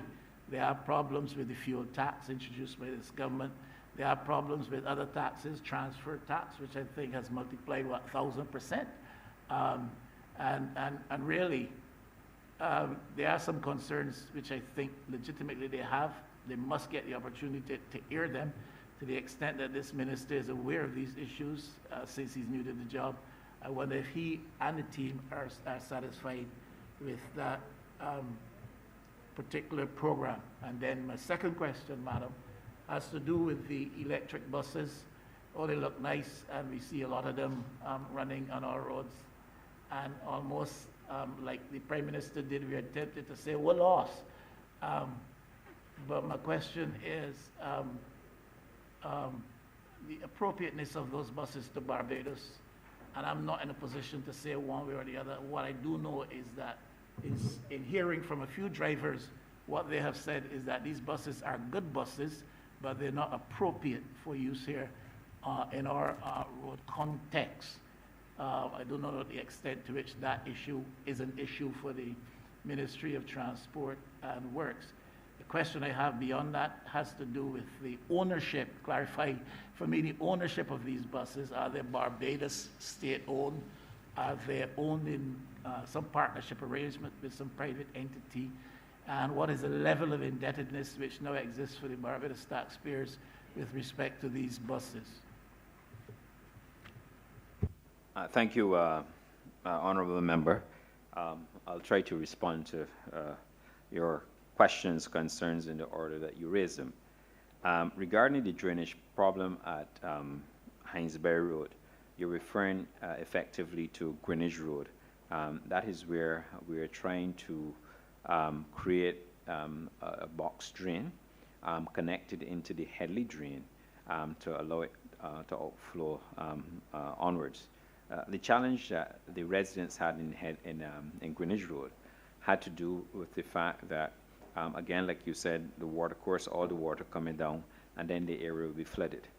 We completed phase 1 of the project, and we are now set to conclude phase 2 of that project by the end of this month, March 31. The crews are on site as I speak to you. They have been working. We did have a setback, and you're quite right. During COVID, for the 4 weeks during the month, we didn't have any staff on board because of the requirements for persons to practice their required health and safety for us to reduce the spread of the pandemic throughout Barbados. But I can assure you that the team is there. They're working hard to execute the completion of those works as requested. But like I said, phase 1 has been completed, and we're going through there with speed. With respect to your concern at the Bridge Gap, the team would have visited the ministry's team. I was part of the tour as well. We went to Bridge Gap. We explored multiple options. The issue is even covering the drain. We were advised against that, again, because of the water that comes upstream. But however, we are looking at a plan to have handrails within that area for the safety and security of residents and certainly motorists who traverse that area. We are also addressing some drainage works upstream to ease some of the flow of water that will come through to the Bridge Gap area. And we're pretty much working on that as I speak to you. There are some other plans that we have to institute, including digging new wells and also creating what we call pond areas to capture some of the water to reduce the flow, because that's the challenge in Barbados. When there's significant rainfall, if you don't trap the water upstream, it flows all the way downstream straight into the ocean. And as we are becoming even a scarcer water society, we have to take action to prevent what we currently have in those low-lying areas. The water course situation at Weymouth, I believe that's been undertaken by another government agency. I'm not at will to speak to that at this point, but I can assure you that we would have been, the ministry, and particularly the drainage unit, would have been consulted on such a project, so I don't see there to be a major issue there. In respect of the TAP program and whether I'm satisfied, yes, I'm very satisfied. In my initial remarks, I made the point that the transport augmentation program, which was implemented long before I became minister, and that this government implemented, was designed to enable the carrying capacity of the transport board, and is done exactly as it was intended to do. And I will also ask the chief operating officer of the transport board to speak to this matter as well. But I am very, very satisfied. The 12.5% TAP commission that is paid, we have terminals to maintain. We've just not so long ago, the Constitutional River Terminal. We're going to bring the operators, PSV operators at Spikestone into the terminal. We're also building out the Cheapside facility, and it's only 12.5%. The reality, as I've said to you before, that the public transport sector is worth $200 million. People don't stay in business if not making money. I know that because of the pandemic, they may have had a setback, like most businesses and the government in Barbados, particularly with its revenue position. But notwithstanding that, this government probably initiated a measure, and that measure was to suspend the 12.5% TAP rate for about 6 months.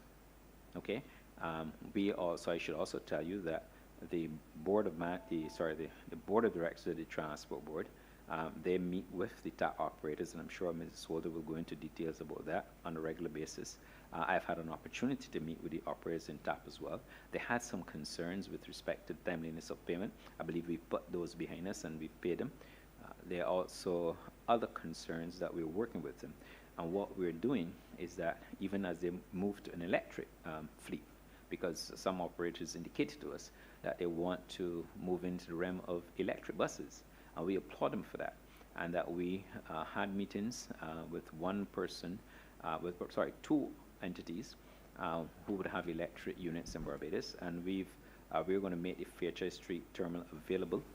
They will, of course, pay their own electric bill, but we are going to have a bay with the charging station that they will install and that they will pay for, but just the ease of operating their unit, so that they don't have to leave, for example, Fairchild Street and go maybe to their company base to recharge their units. And that's what we're doing. In respect to and I may also add, lest we forget, that the TAP operators, like the PSV operators, benefited from a substantial increase in bus fare. They did. And that's why I can tell you off the top, it's a $200 million business. I've also met with the operators, PSB operators. We've had the discussions with them. And I can also tell you that they're very much on board with our cashless initiative, and they really want to come on board with that program. So I don't think there are major issues in that respect, and certainly I plan to meet with them. I believe I'm going to meet with one entity again next week, subject to correction, but I think it's in the calendar for next week. And we will meet with them, and we will listen to them as I always do. As I said, this ministry will be transparent, we're going to be empathetic, and we're going to be sensitive. And that's what we're going to do, and we're doing that. In respect of the electric buses and the question as to the appropriateness of the buses, I can tell you, as a former chairman of the transport board, not in this last going down, but before, whenever we are speccing the purchase of buses, there's a very long procedure. You go through, you spec the bus, you look at the different angles, you check everything. It's a very long list that we go through. And we do that because we have to not only protect the integrity of our roadways, but we also have to protect the integrity of the bus, because when you buy a bus, that's a major transaction. In respect of the electric buses, they're working well. We don't have any problems. I don't know who would say that they're inappropriate, but what I can tell you is that I pretty much can tell you that they are very appropriate for this tropical landscape. I was part of a delegation along with, and forgive me for referring to names, but they were part of the delegation. The person who is now the chairman of the transport board was an engineering background, and also the Ministry of Transport and Works workshop manager. We journeyed to 2 locations to spec the buses to ensure that they conform and to ensure that all the charging and all the required electrification and electrical infrastructure that were required, that we were on course. And I can tell you, heart on hand, that we procured the buses, we brought them to Barbados, we had electrical charging infrastructure in place, the buses are being charged, and they are saving us a substantial amount of money. Even though we're paying for electricity on diesel, we have reduced our diesel and overall operating cost per bus, and that is a fact. And I think they're very appropriate, which informed the decision, the government's decision, to procure an additional 14 buses, and that's the truth. And they're working well, and like I said, they continue to grace the roadways of Barbados, and that's a fact. In respect of whether we have debt for the buses, there's no debt. The government of Barbados made provision for the transport board to fund these buses. The government set aside $50 million, I think it's correct, yes, 50? $45 million, stand corrected, $45 million to fund the purchase, including the electrical infrastructure. We delivered the buses, the first set of buses on time. We delivered all the electrical infrastructure on time and within the required budget. And I can tell you, as a Barbadian, I'm very proud, I'm very happy that those persons who form part of the subcommittee, as when I returned to transport as chairman, and when I returned there, and we entrusted the committee to lead that team, led by Mrs. Linda Holder. She did an excellent job with her team. And that team included persons including the government's chief electrical engineering officer.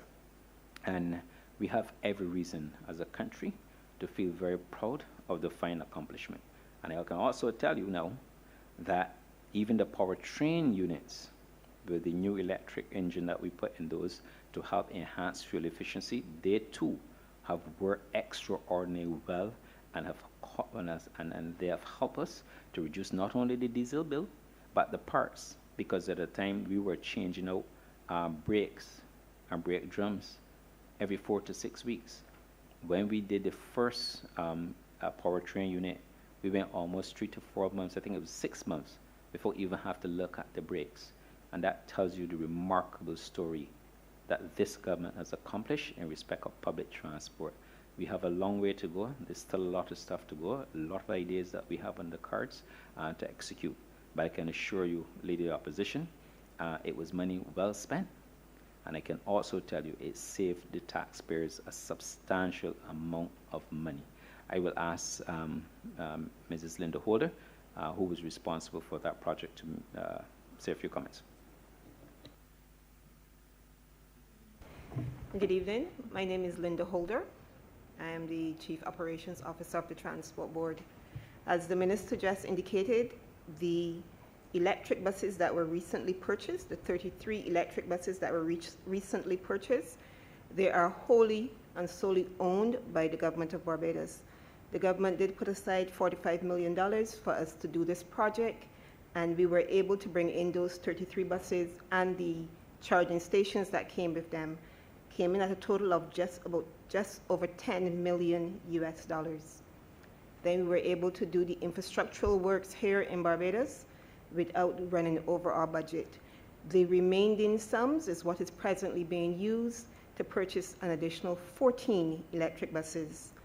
As it relates to the appropriateness of the buses, I am not sure the basis of the comment, but I would say that the only challenge we have experienced with those buses on the roads of Barbados is related specifically to some of the road infrastructure, and those things are being addressed on a daily basis by the ministry. We've not had any breakdowns of those buses, and we've not had any sort of mechanical or electrical issues with the buses. We are also very comfortable that we were able to address a number of the issues that had been raised with us by other members of the traveling public. This is the month of the disabled, and when we did our analysis and our specifications for the buses, we engaged them as well to make sure that we would have addressed some of the concerns that they had raised. We ended up with a situation that the buses were so well received, but we created another concern where the buses were too quiet, and we're still working with the Council for the Disabled to address that. The buses came with air conditioning, kneeling technology. It came with an on-bus announcing system, special alerts for persons on board the bus to be able to indicate when the bus would be stopping, and we'll be able to distinguish that from other features. We also have more cameras on board the buses, which assist us with the safety and security on those buses as well. And I will just add here that we've taken it a step further, and because of the issues related to COVID, we've added hand sanitizing dispensers on every one of those buses as well. So we've been able to address a number of the issues. The buses come with Wi-Fi technology, GPS systems to allow us to track them, and we were able to purchase software that allows us to monitor the state of charge of the buses remotely. So we are able to figure out if the bus is working appropriately and if the batteries are functioning appropriately and where those buses are located at any given point in time. I hope that I answered the questions that the Honourable Member raised on the electric buses. Okay, honourable members, ministers, and your team, we have about 50 more minutes left and several persons ready to speak. So if you could keep your comments and questions to 3 minutes and answers as such, I would be grateful. Pardon? 50. Okay, and that applies to the next speaker as well. Honourable Member for St. James North.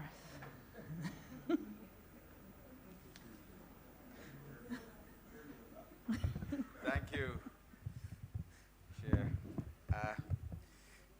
First, wish to congratulate the two ministers and, on the approach they've taken and their team to their task. And like to be, in terms of parochial, in terms of my constituency, for my first comment.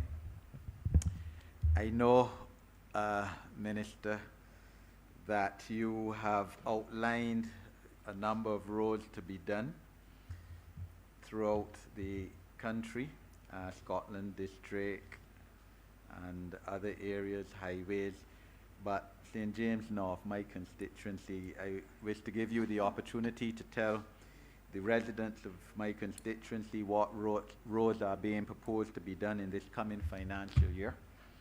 In that constituency, from the time I became a Member of Parliament 8 years ago, even before I'd been constantly writing Ministers of Transport and Works. Not you, sir, I haven't written you yet. You were toured with me, I think in November, as well as the Honourable Member for St. John in some parts of the constituency. But there are about 17 roads in St. James North that are in a state of disrepair. I noticed that I think we had a survey a couple years ago which said that 70% of the roads in Barbados are either poor or in a bad state. And while I appreciate that, I think that some roads in St. James North are particularly bad, especially where I took you, sir, and Minister Griffith in Aston Hall. All the roads there essentially on the St. James North side are pretty poor, as well as of Rotdunda. We were all requested to name one road in our various constituencies which we will wish to be repaired, and Rotdunda is the one in St. James North. So I'll give you that opportunity, sir. Secondly, on the issue of the quality of water, we know that many pipes in Barbados are between 50 and 100 years old, and there's a need for total reconstruction and replacement, refurbishment of pipes, and St. James North hasn't escaped that in terms of quality of water, poor quality brown water in many areas, and I'm wondering if you wish to, I'm going to ask you to expand on that, sir, within certainly the constituency of St. James North. Finally, Madam Chair, wish to speak on the vexing problem of inability of residents in some parts of St. James North, some parts of Aston Hall, for instance, Clark's Road, some parts of Rotterdam, to be able to access water supply because of the Zone 1 policy. And while we understand that we have to maintain the integrity of the water supply system in Barbados, that is extremely important. I believe from an engineering viewpoint in 2021, the third decade of this century, that there are scientific possibilities to regulate and reform the Zone 1 policy position of our country and allow water in some of these various households. Some of these houses that have been present for 30, 40 years, it isn't that they are recent squatters. So, and this has implications as well too in terms of the ability to install waterborne indoor toilet facilities, again very important, and one of the policies of this government to replace pit toilets with indoor toilet facilities by 2027. I know, sir, that there's a water zonal or water zoning groundwater protection policy in place, and I'm wondering if you could speak to that as well within the context of this issue of water supply, or the difficulty of the Barbados Water Authority supplying water in these Zone 1 areas. Thank you, Madam Chair. Thank you, Honourable Member. Well, I wouldn't be able to give you, Honourable Member, a list of all the roads that you would like done. I know you said you submitted 17, but I'm not in a position at this point in time to confirm the number of roads. But rest assured, when we commence that program, we will communicate with you. We'll be in dialogue with you, and we will let you know in advance, as I would always do, when we intend to commence roadworks in your area. In respect, I must, however, tell you that we are finalizing the Carlton to Rotterdam stretch, and I think, well, you spend a lot of time in your constituency, so you will know that. And I'm also pleased to tell you, even though you didn't ask me, that the drain at Clark's Road, this is one that connects onto the retention pond to take the water off the Ashton Hall area. We did a tour last year. I'm pleased to tell you that is 75% complete, and so you'll be very happy for that. In respect of the vexing, to quote you, problems of the access to water in the Zone 1, what I would like to do now is to ask Dr. Mwanza of the Barbados Water Authority to speak to your specific concern. Dr. Mwanza.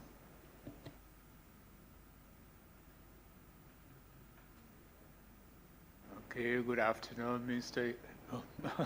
Sorry, to the representative, Mr. Hinkson. I'm John Mwanza again, advisor to BWA. Over the last couple of weeks in February, we actually held town hall meetings to provide an update on where we are with regard to the updates to the zoning system. With regard to those persons who are currently in Zone 1, the proposed amendments speak to a partial reduction in the size of what was called Zone 1. So we now have a Zone A and Zone B, encompassing parts of what was Zone 1. In Zone A, there will still be a restriction on provision of new services to people that try to develop in Zone A. That is being restricted basically only for developments related to provision of water. However, it has been recognized that there are some people who have settled in those areas who have to be addressed. The position that has been arrived at is that persons that are in Zone 1 now and who will remain in Zone A when the amendments are implemented, we will seek to provide upgraded on-site sewage systems to those residents. How that will be funded is still to be determined, and they will then be provided with water services. But the position also speaks to the fact that no additional encroachment will be allowed. And to facilitate that, the Lands and Survey Department has actually done drone surveys of those areas to ensure that we know who is there now and we know who will be encroaching going forward, and we'll be able to address the encroachments. One of the problems we've had historically is the issue of use of affidavits for people who came in later. So that issue will be addressed. And those who are now in Zone 2, when they were in Zone 1 previously, will also be provided with waterborne facilities. With regard to the discolored water problem, we recognize that is an area of concern over a large sector of the Barbados, which results from the type of mains that were used then, before the mid-70s. Those pipes didn't have a liner to protect them from the water, which is corrosive. So the only way you could address those is replace them, and the Water Authority has prepared a strategic mains replacement program for which we are seeking funding to implement. So, and we know that the area in question, especially St. Silas Hill, is one that suffers from frequent breaks. That is one of the mains that is in the prioritized list, and we'll be implementing it as soon as we have the funding available.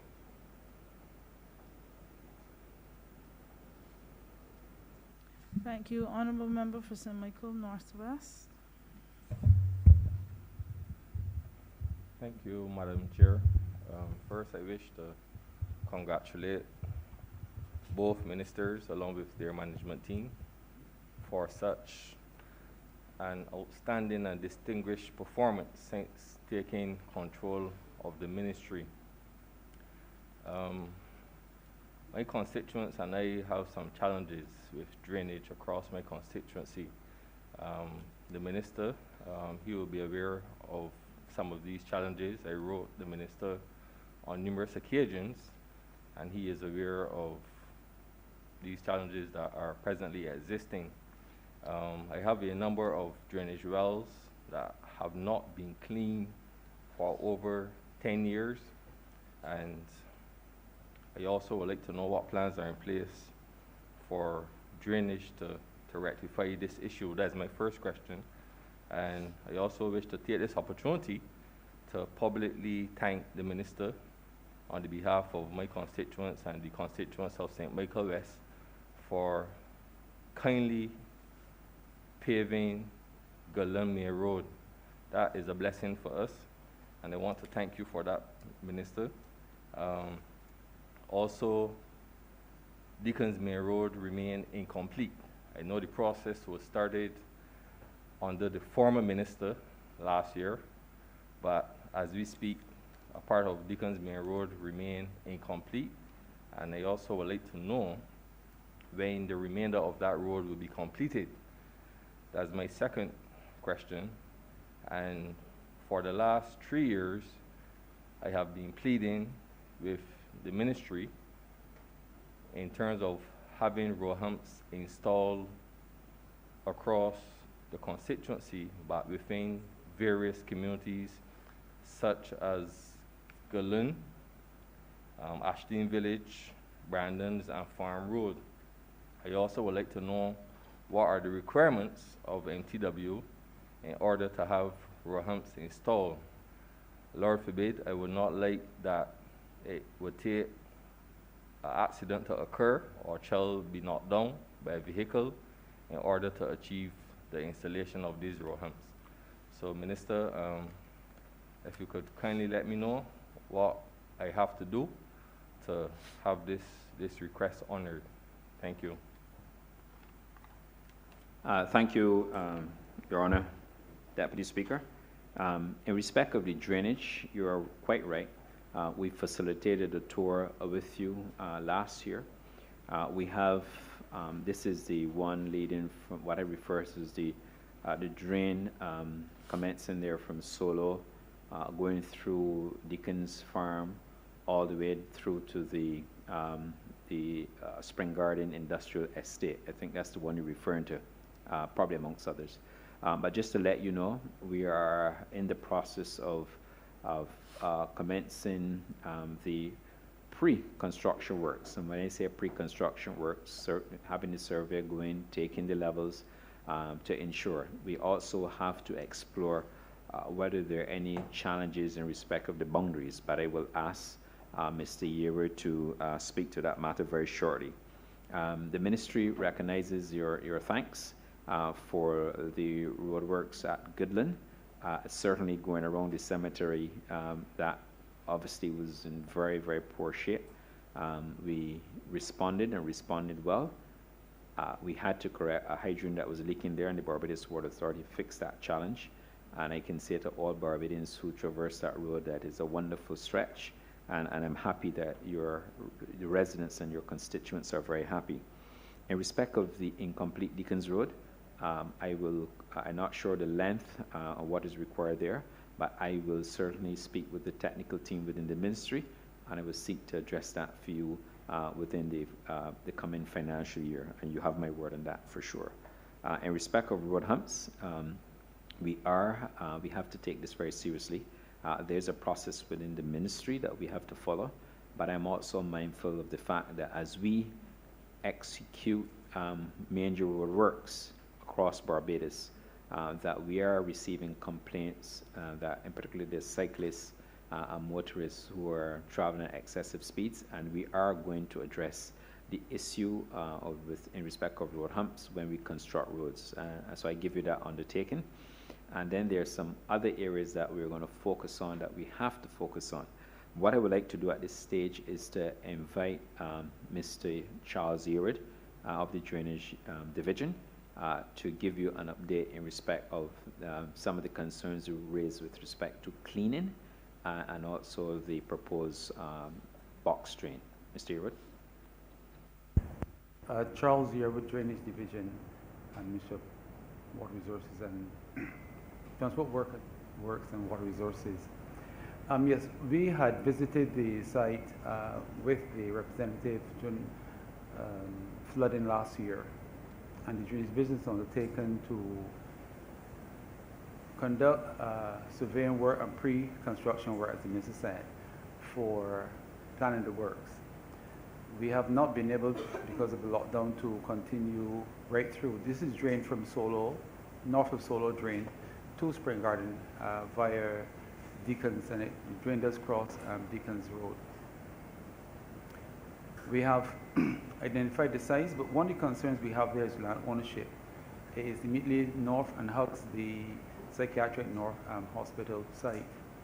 So we will maybe have some delays in terms of acquisitions, but You did say, Minister, that you will speak to residences and get some permissions for access through the alignment of the drain. So we're not in a position to start this year because we don't have money allocated in our vote for it. But sure, in terms of shelf ready for the next financial period, 2022-23, unless we go for supplementary and have that work done. Thank you. Honourable Member for St. James South.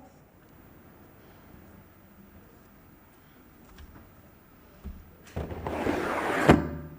you, Madam Chair.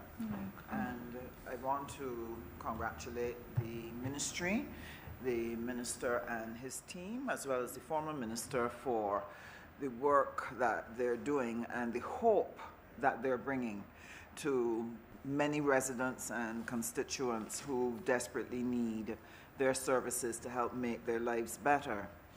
One of the areas that would be of concern is the issue of transport. In St. James South, I have a number of communities that have some older people who cannot easily, who no longer drive or don't have access to a vehicle, and they now have to catch the bus. And we don't have as regular a service as we need, and how buses run are not convenient to help Barbadians do their business well. Very often you have to catch 2 buses to get where you need to go. So I know that I did hear that the Ministry of Transport and Works had plans, and I was very happy to hear Ms. Holder share what are some of the additional features that they have put on the buses, but I wanted to ask if she could share what are some of the plans for reorganizing the way in which buses run so that Barbadians can get to places more conveniently without having to go to town first to get another bus to go almost as far back up as you've come. And I know you could appreciate that, Yes. Madam Chairperson, trying to get from the polyclinic in St. John over to... That was one of my issues that I brought up with the ministry too. Yes. And when you're finished, I will tag along behind you. And we certainly have that problem in St. James South. So I would like to know if plans are in place and how far along you are at the moment in reorganizing the flow of how buses run so that Barbados works more efficiently.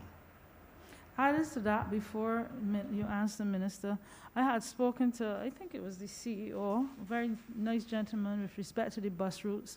I want to say thank you for restarting the bus route going into Well House. However, as the honourable member just mentioned, we are having issues with the cross-country. The Ministry of Health has seen it fit to open the St. John Polyclinic for 24 hours. But in order to get, for instance, from my house, if I were to catch a bus, it would take me maybe 20, to get from Sanford to, say, the beginning of St. John, it could take me 15 minutes to walk. To get from that to that same area from my house is 2 buses. And I don't find that to be efficient. What's the plans for making that a bit better, as the honourable member just mentioned? Thank you both. We have conceptualized some additional plans for the Transport Board, including transfer stations and the like. What I would like to do is to ask the Chief Executive Officer of the Transport Board, Mr. Fabian Wharton, to address those matters. Mr. Wharton. Thank you, Minister. Good afternoon, honorable members. My name is Fabian Wharton, CEO of the Transport Board. It is correct that there are some challenges with linking commuters from one end of the island onto the next end of the island. So, for example, from St. Lucie to St. Philip, or in the same parish to traverse, let's say, from in 6 roads over to St. John's Polyclinic, and those kind of things. What we had done, especially as it relates to the St. John's Polyclinic issue, we would have went up there with a team, myself, Mrs. Holder, and the operations manager.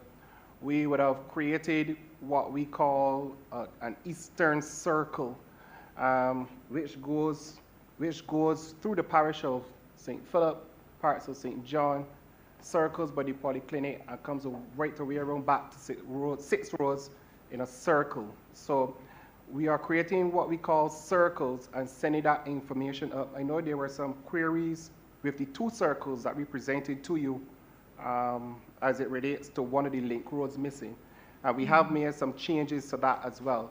So those 2 designs are completed, and we are in the process now of looking at when we are going to start those. There's also a Bathsheba to Gore Hill as well for the St. John Polyclinic extended opening hours. That goes from Bathsheba, St. Elizabeth Village, Horsell, Chamber Rosa, from my memory.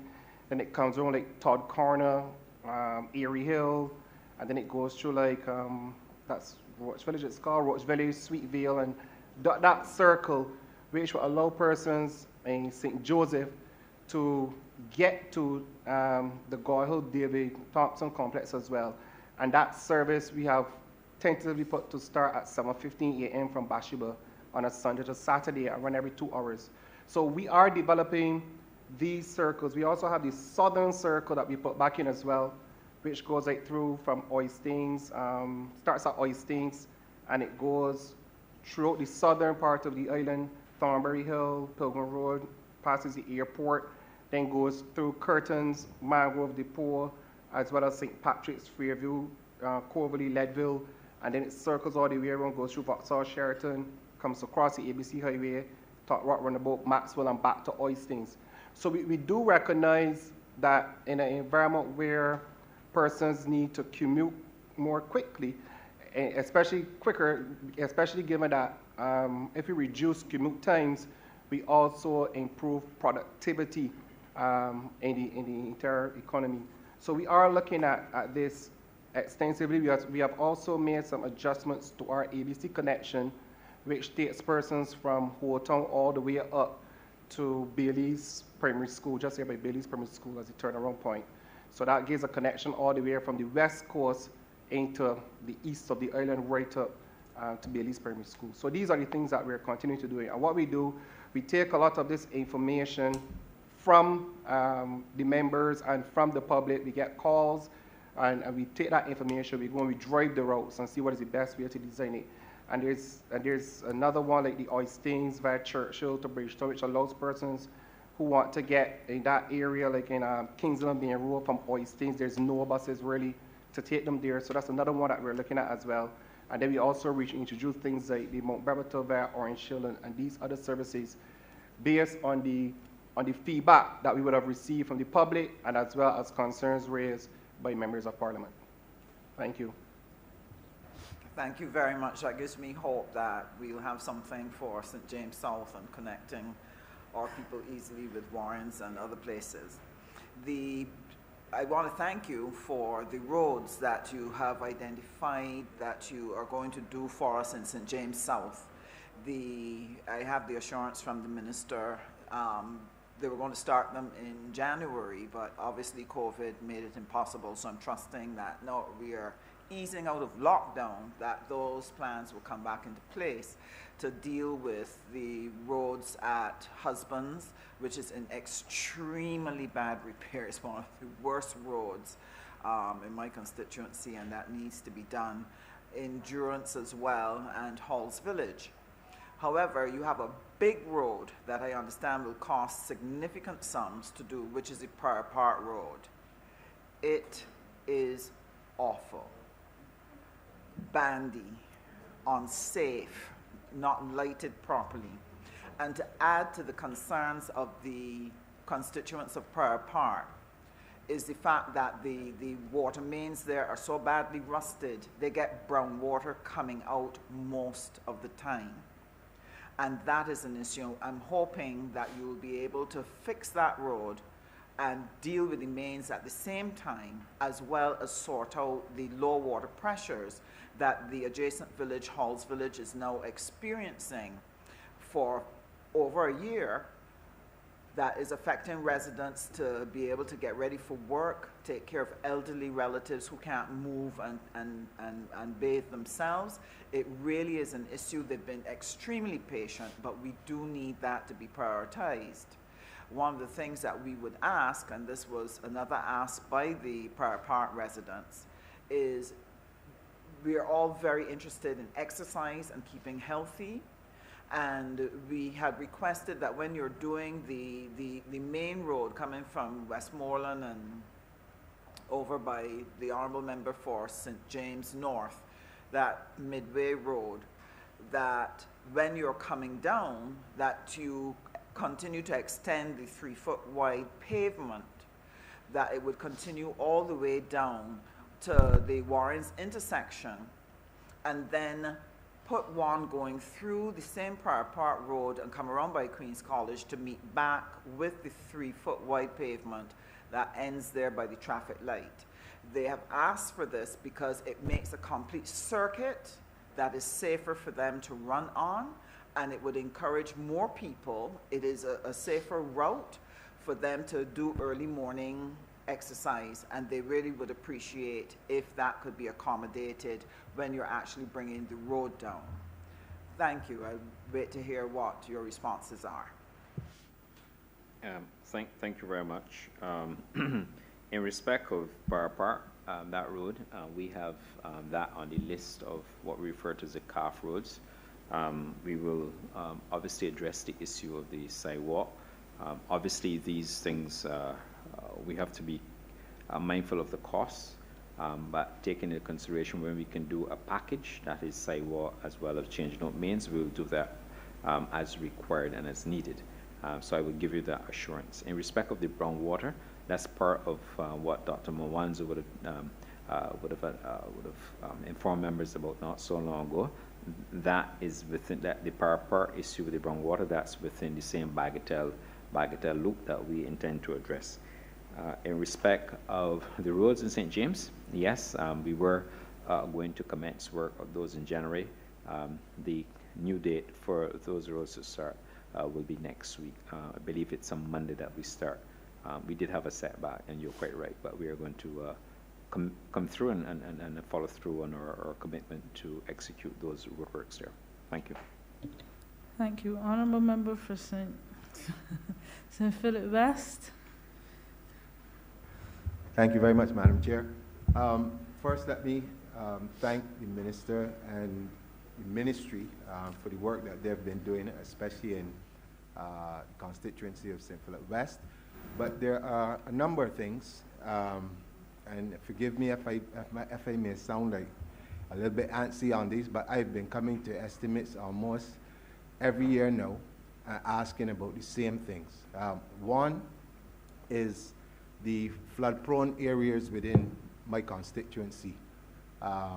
It is well known, and I'm sure that for those people who live up there and around the country, Lowlands, Oldbury, and the Foursquare Woodburn areas are always subject to flooding.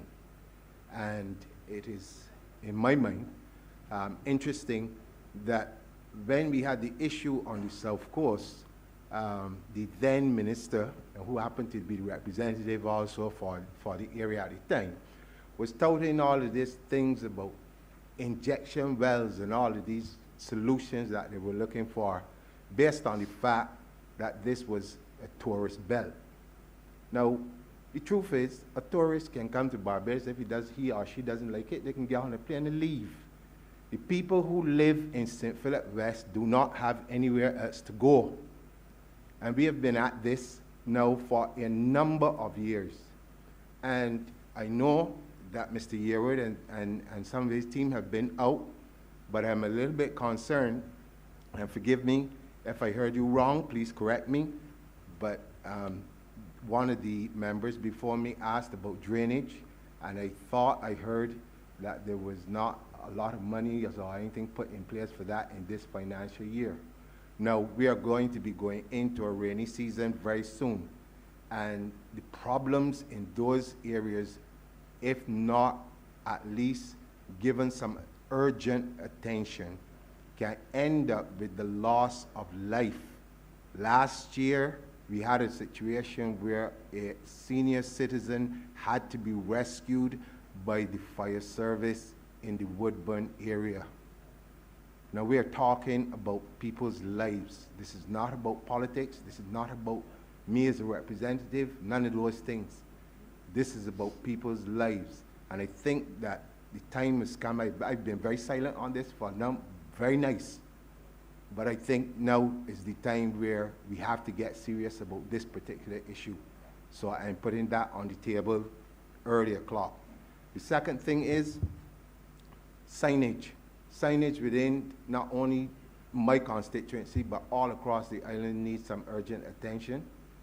If I were a tourist in Barbados, I don't know how I would find getting from one place to the next, because the signage is poor.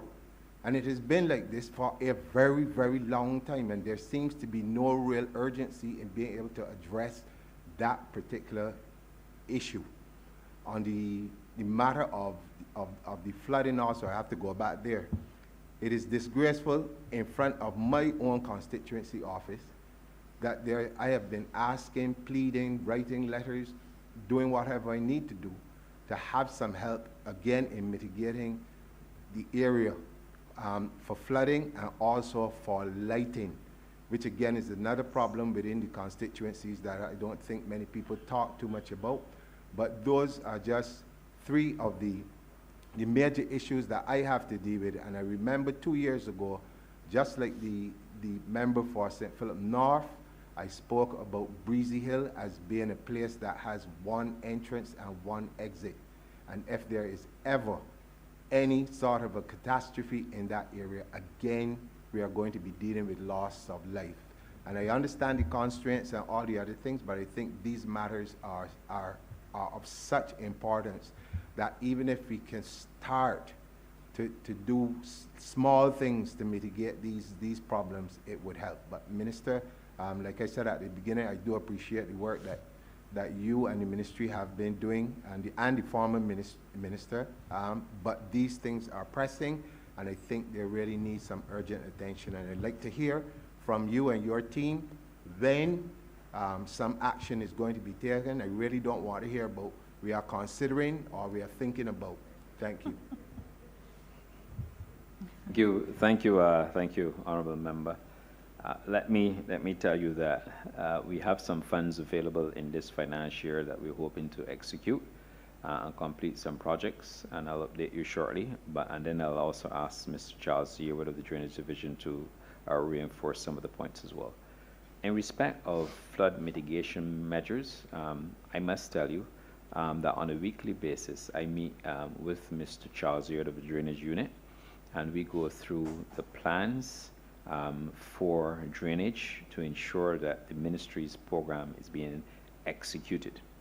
Mr. Yearwood provides the ministry, the permanent secretary in the first instance that comes to me, with lists of wells, a status of wells report, as well as a second report that he and his team worked on. I must congratulate them for the work they did on that and those documents. Flood mitigation measures to recharge the aquifer in Barbados. I'm delighted to let you know, Honourable Member, that we've started the Woodburn Southwest, where we're going to have a detention pond there. I'll let Mr. Yearwood speak to the percentage completion. At Berlin Road, Woodburn, we've completed the retention pond.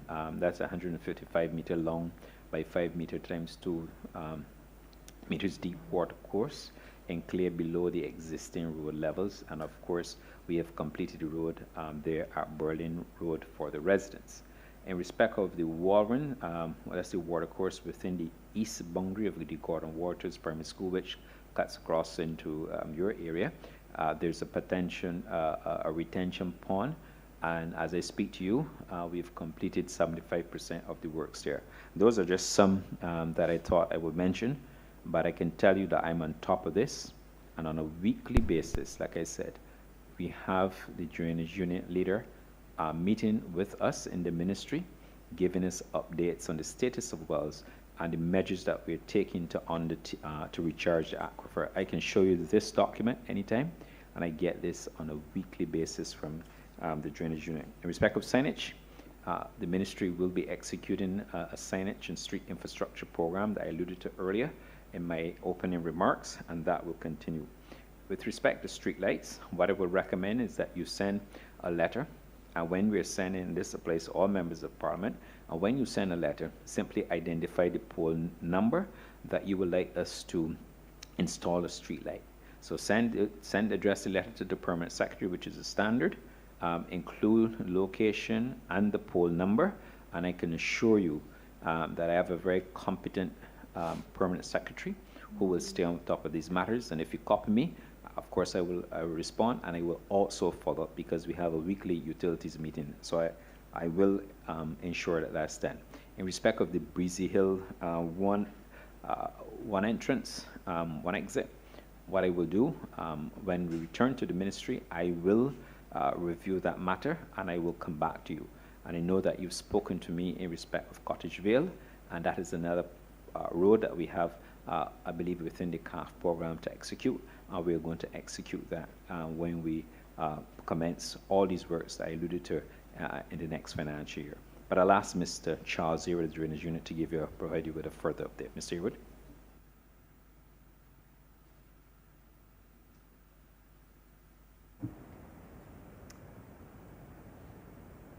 Yes, I heard the passion of Minister John King. We visited last tour about within last month. The ministry for some time had focus on wells, and we recognized for some time that wells are not most efficient for reducing flooding on the roadways, in that the wells have an infiltration capacity, and we went for other options that will increase or decrease the flood risk. Minister John King, I think the minister said to you the works we are undertaking. We have taken decision, and yes, like I explained in the tour, or on the tour rather, that Woodbourne, Berlin Road, and Waldron's is one of priority ones in that the kind of floodplain we have after heavy rains. So I have to report that those are the works. If they had the same level of flooding we had the last time, we probably reduce flooding about 50%. We have monies available, and you'll see in the estimates for retention ponds, and we will continue to do works there and across the other parts of Barbados based on a priority. In terms of the well program, we have wells undertaken, I think at Cottage Vale, I don't remember the sites, but there are a number of sites, a couple of sites within your constituency. But again, we have a well contract, and we have monies again allocated well contract, and we'll continue to do works in your constituency across Barbados as well. Thank you. We now have 10 more minutes. Continue with the Honourable Member for Christchurch East. It's not really too. I give it a minute. Give it a minute. Both of you will get to speak.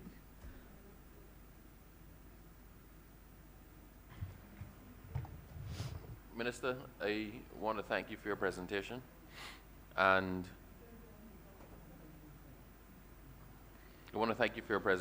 I know that things are very difficult because of the mammoth undertakings by your ministry in what is perhaps the most difficult financial time that we've been through. And there's a lot of pressure on you to deliver. To that end, as I said, I want to thank you and commend you and your team, your board, your previous board, for the hard work that you've done, especially in putting the Barbados Water Authority where it is, and also in kickstarting the development programs for the Ministry of Transport and Work. So I just want to be a little bit more parochial in my question. I know that we have a series of roads that were scheduled to have been started. I know the reasons why the roads have not been started, and I trust that in the fullness of time we will get the promised roads, so I won't dwell on them. But my concern right now is the persons in the Ferry Valley and Time Bottom area who are suffering in a major way from the damaged road occasioned by the repair works to the runway at the Grantley Adams International Airport. The road was treacherous. I see that some interim remedial action was actually taken to address the issue, but that has almost made it a little bit worse. I just want to know what is the plan for there. There's some suggestion that the road should just be scraped and wet down periodically. Right now, I know the residents are actually complaining for a lot of dust into their homes. It is a major, major issue, and I would like to know what you're doing or what is the plan to alleviate the distress that they're facing.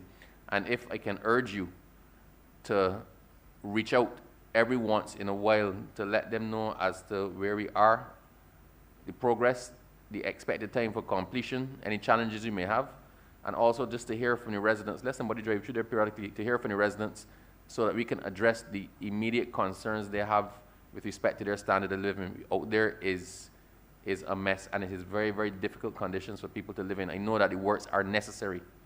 They are critically necessary and necessary for completion before we properly open back up our airport and we get going in a post-COVID environment. But having said that, although they're necessary, the concerns of the residents for the effects and impacts that they're feeling cannot be ignored, and I would like to know what is the plan to address them. Thank you.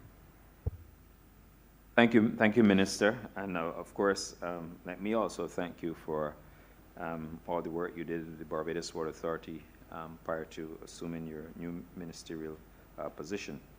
In respect of the Ferry Valley Road, I can confirm that it is on the ministry's list of roads to be completed in the new financial year. You are quite right that the road suffered significantly as a result of the works that had to be undertaken at the Grantley Adams Highway, because that was a major thoroughfare for the trucks and all other heavy-duty equipment. Indeed, the Permanent Secretary brought the matter to my attention because he traverses that area every day, and also Mr. Philip Tudor, who's the Deputy Chief Technical Officer.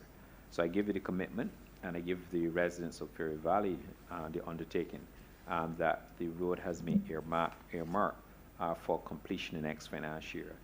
We have had preliminary estimates of the road. It's going to cost us $1.2 million to repair that road and to reconstruct it, and that we will do what we can do. Now, in respect of the area where we did some minor rehabilitative works in order to actually bring a sense of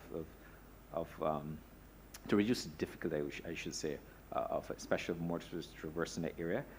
We are going to do some minor stuff, not major, because like I said, we have to do reconstruct the road there. But you have our commitment that the road will be executed in the next financial year, and it's, like I said, $1.2 million. The other part of my question is relating to the water issues in the Gibbons area. Can you provide some update as to what the problem has been identified as and what is being done to deal with it, and when the residents in the Gibbons Brow area and those Platinum Heights, those affected areas, can expect to get some relief? Thank you for the question, Honourable Member. The issues or the problems that you're having at the Gibbons area is one in relation to elevation. Now, that particular area is being fed from the Providence system, and the recommendations from the team at the BWA is to connect this particular area to Rising Sun. And if we connect to the Rising Sun area, because of the higher elevation, it will provide solutions to what is happening at your particular location. Now, the reality is that we are experiencing an issue as it relates to resources.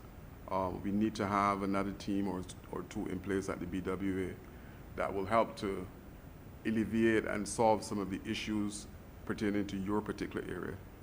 But again, the major issue there is one of elevation. The fact that the Gibbons area is so close in elevation to the Providence system that in peak times, they will be getting the supply kind of last. So what is happening is the proposal is to move from Providence to Rising Sun. But I will ask Dr. John to explain the more technical stuff for you.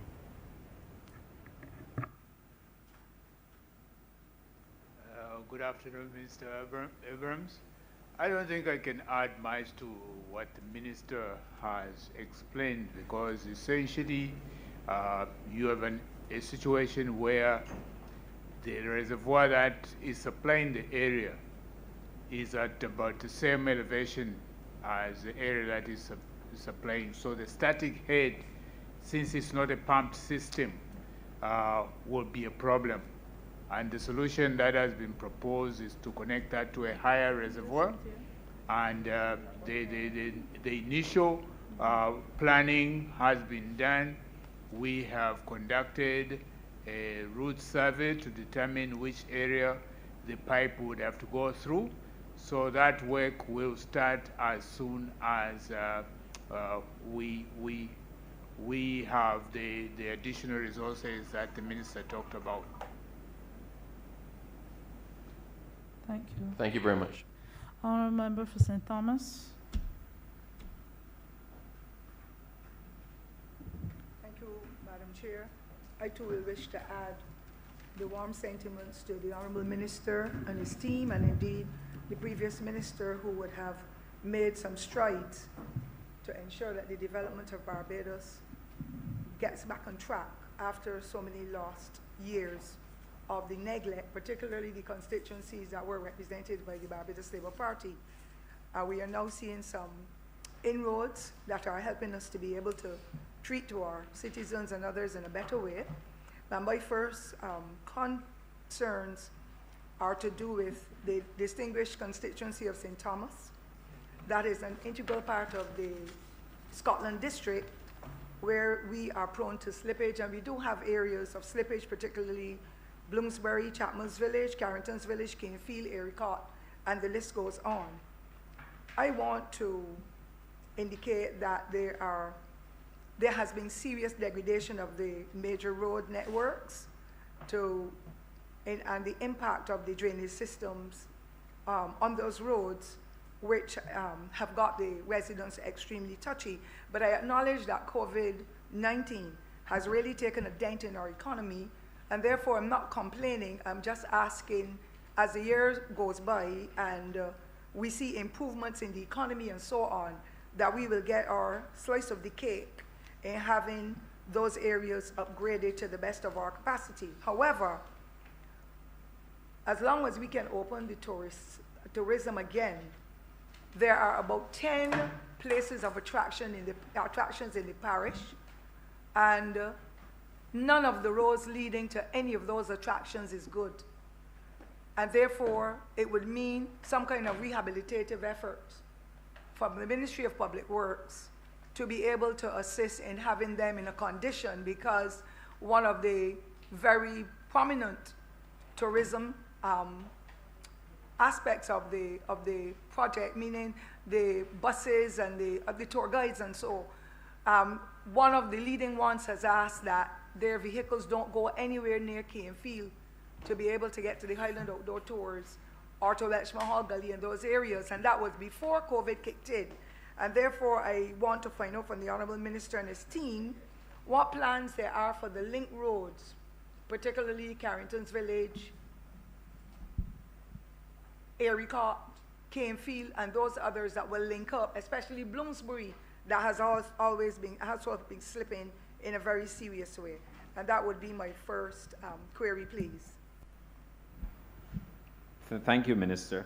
I can confirm to you that Carrington's, that is in the CAF, the Complant Road Network that we are proposing to fix, and the area of the Sturgis junctions to Flower Forest, that is also on the ministry's agenda. I have the list in front of me, but I will just let you know that yes, we have those, and then we have Highway 2 going to Vaucluse. That's also, like I said, the Carrington Village, St. Thomas area, which is Welshman Hall, going to Bloomsbury Tenantry. that's under the compliant program. And then we also have a number of roads that we've identified for the good people of St. Thomas under our CAF roads program. I can tell you, for example, I think it's Bridgefield and Content, Bridgefield, Content, to name a few. We have those on our list. Hangman's Hill as well, as I've been advised. We have those on our list for you and the people of St. Thomas. Thank you. Thank you, Honourable Minister. I trust that Shop Hill is in it as well, because that road that leads to the Mangrove landfill and the SBRC and so, that is a roller coaster road. It really is in need of good repairs. But as I said, I'm not going to be in any way disrespectful or anything. I just want to get word, because the questions are coming and the emails and all that, as you will appreciate. And it has been for many years that we have not had any assistance. My other question is associated with what arrangements has the government got with utility companies? Not only the ones under the government's watch, but indeed those utility companies like the light and power and so on. I find that over the past 2 years, we have had some challenges. There are major roads, and the Honourable Minister Griffith knows of what I speak. The one over in Farm Path leading from Mount Hillaby, until a Sunday evening, one man's car a tire broke off just about 2 weeks ago, or 2 months ago. Nothing had happened, and it means that the government now will incur additional costs to repair his car, as well as to have that road that was dug up by the Water Authority dealt with. Dunscombe is a massive area, heavy traffic, and I've been trying for the last 3 months to be able to get 3 cans in the middle of the road. Are we going to wait until somebody dies? So I want to find out what synergies there are with government and the utility companies to be able to make sure that as long as a project is completed, the government is made aware, because I expect that the private utility companies will pay for whatever they have done to impact on the road and its conditions. I would like to have that idea. And my final question, ma'am, and I know the interest of time is really very important, is associated with learner drivers and of course their trainers, and what is happening particularly with what we call jam busting, excuse me, when every day, as long as you get to the junction by the roundabout to Simpson Motors, near to Saul, people take that hard left lane that should take them down to, what's the hill called? To take you to the traffic lights of the university, Heinz Hill. And then they make that curve to go to Redmond's Village. And there are accidents waiting to happen there. I would want to find out what plans the government has, I mean in the Ministry of Public Works, to be able to put some formal training programs and some announcements in the radio, and so giving diagrams and all that. With the technology we have, we can do it so that learners know what to expect, and the older folks like me who may not be so familiar, that to do it every day, get an understanding, because it is really going to lead to the loss of life and limb and so on. And of course, people are not paying attention to flashing lights. People are coming through red lights. And there's so many things that are happening. I believe that a public education project should be in the making, and I believe with the Honourable Minister and his youthfulness and usefulness, that he will be able to give us some word on it, because every minute we're seeing serious accidents that really should not happen if people are driving defensively and not offensively, as we see every day. Thank you, and I would just Member. put that in a nutshell. Thank you, ma'am. Thank you, Honourable Member. Just to let you know as well, that Shop Hill is also included in the CAF program road list. In respect of the utilities, the Barbados Water Authority is now under one ministry, and that's our ministry. They're very much part of this ministry, and we have had discussions with respect to the reinstatement of roads. We have agreed a policy. Under my watch, we agreed a policy, and we are going to ensure that that policy is executed. And they're all here listening to you, Honourable Member for St. Thomas, and I'm sure that they will get that Dunscombe Road sorted, and I've made a note myself to ensure that that road is is reinstated in shortest possible time. We also have a challenge, even though you didn't mention it, with this concrete ready mix spilling on the roadways of Barbados. Last year I met with the suppliers of ready mix concrete, and I had a discussion with them. They had agreed that if there was a spillage that they would then clean it up. That has not happened. I intend to meet with them within the next 2 weeks to remind them of our discussions, and feeling that we will have to address some issues. You may be aware that we are also undertaking a major revision to our Road Traffic Act. We are planning to have a new road traffic bill, and we intend to address that along with other matters of safety and so on in respect of road traffic obligations. So in respect of the learner drivers and other drivers on the road, what we are going to do to address that matter is to ensure that we have the PSA, the public service announcements, done in respect of road safety.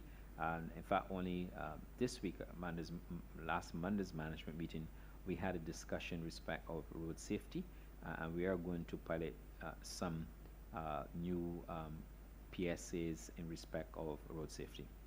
Thank you. Minister, please give your wrap-up and ask that the head be moved. All right. Well, thank you, Madam Chair. I would also like to take this opportunity to thank officials of the Ministry of Transport Works and Water Resources for providing members of Parliament with answers and explanations. I found the session to be very useful. This is obviously my first estimates, leading an estimates debate on behalf of a ministry. I want to tell members that we've listened to you and listened to the concerns of your constituents.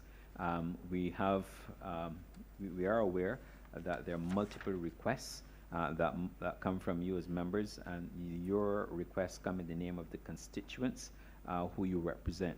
And I want to assure you that the Ministry of Transport Works and Water Resources will be working around the clock to ensure that we address as many concerns. We won't be able to solve all the concerns in one financial year, but we're going to make good, steady progress because we have to do what we have to do.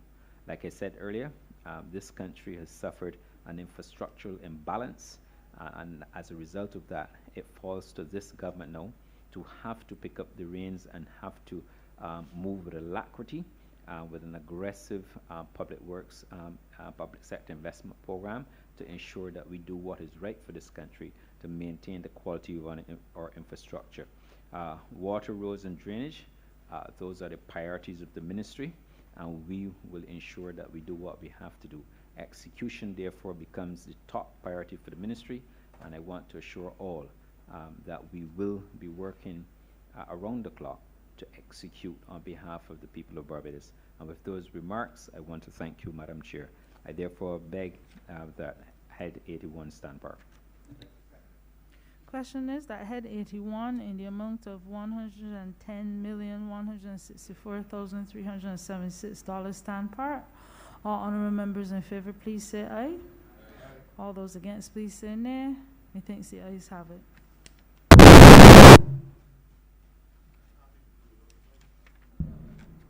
Madam Chair, I beg to move that you do not report his under the Speaker progress and beg leave to sit again. Question is that I do not report his honour the Speaker progress. I'm asked for leave to sit again. All honourable members in favour, please say aye. All those against, please say nay. Methinks the ayes have it.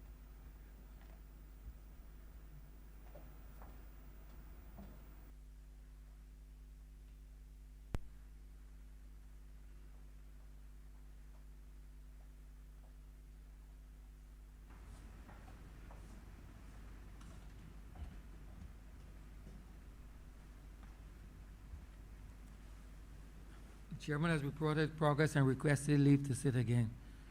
Honourable Leader, Government Business. Mr. Speaker, at this juncture, we'd ask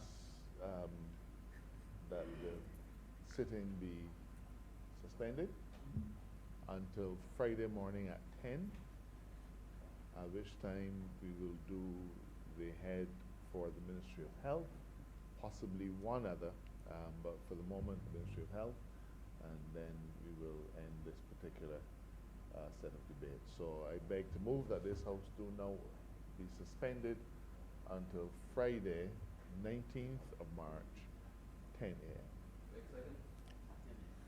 The question is that this honorable chairman will be suspended until Friday, the 19th day of March at 10 a.m. in the forenoon. All those honorable members in favor, please say aye. Those against, please say no. Me taking the ayes have it. This honorable chamber stands suspended until Friday, the 19th day of March at 10 a.m. in the forenoon.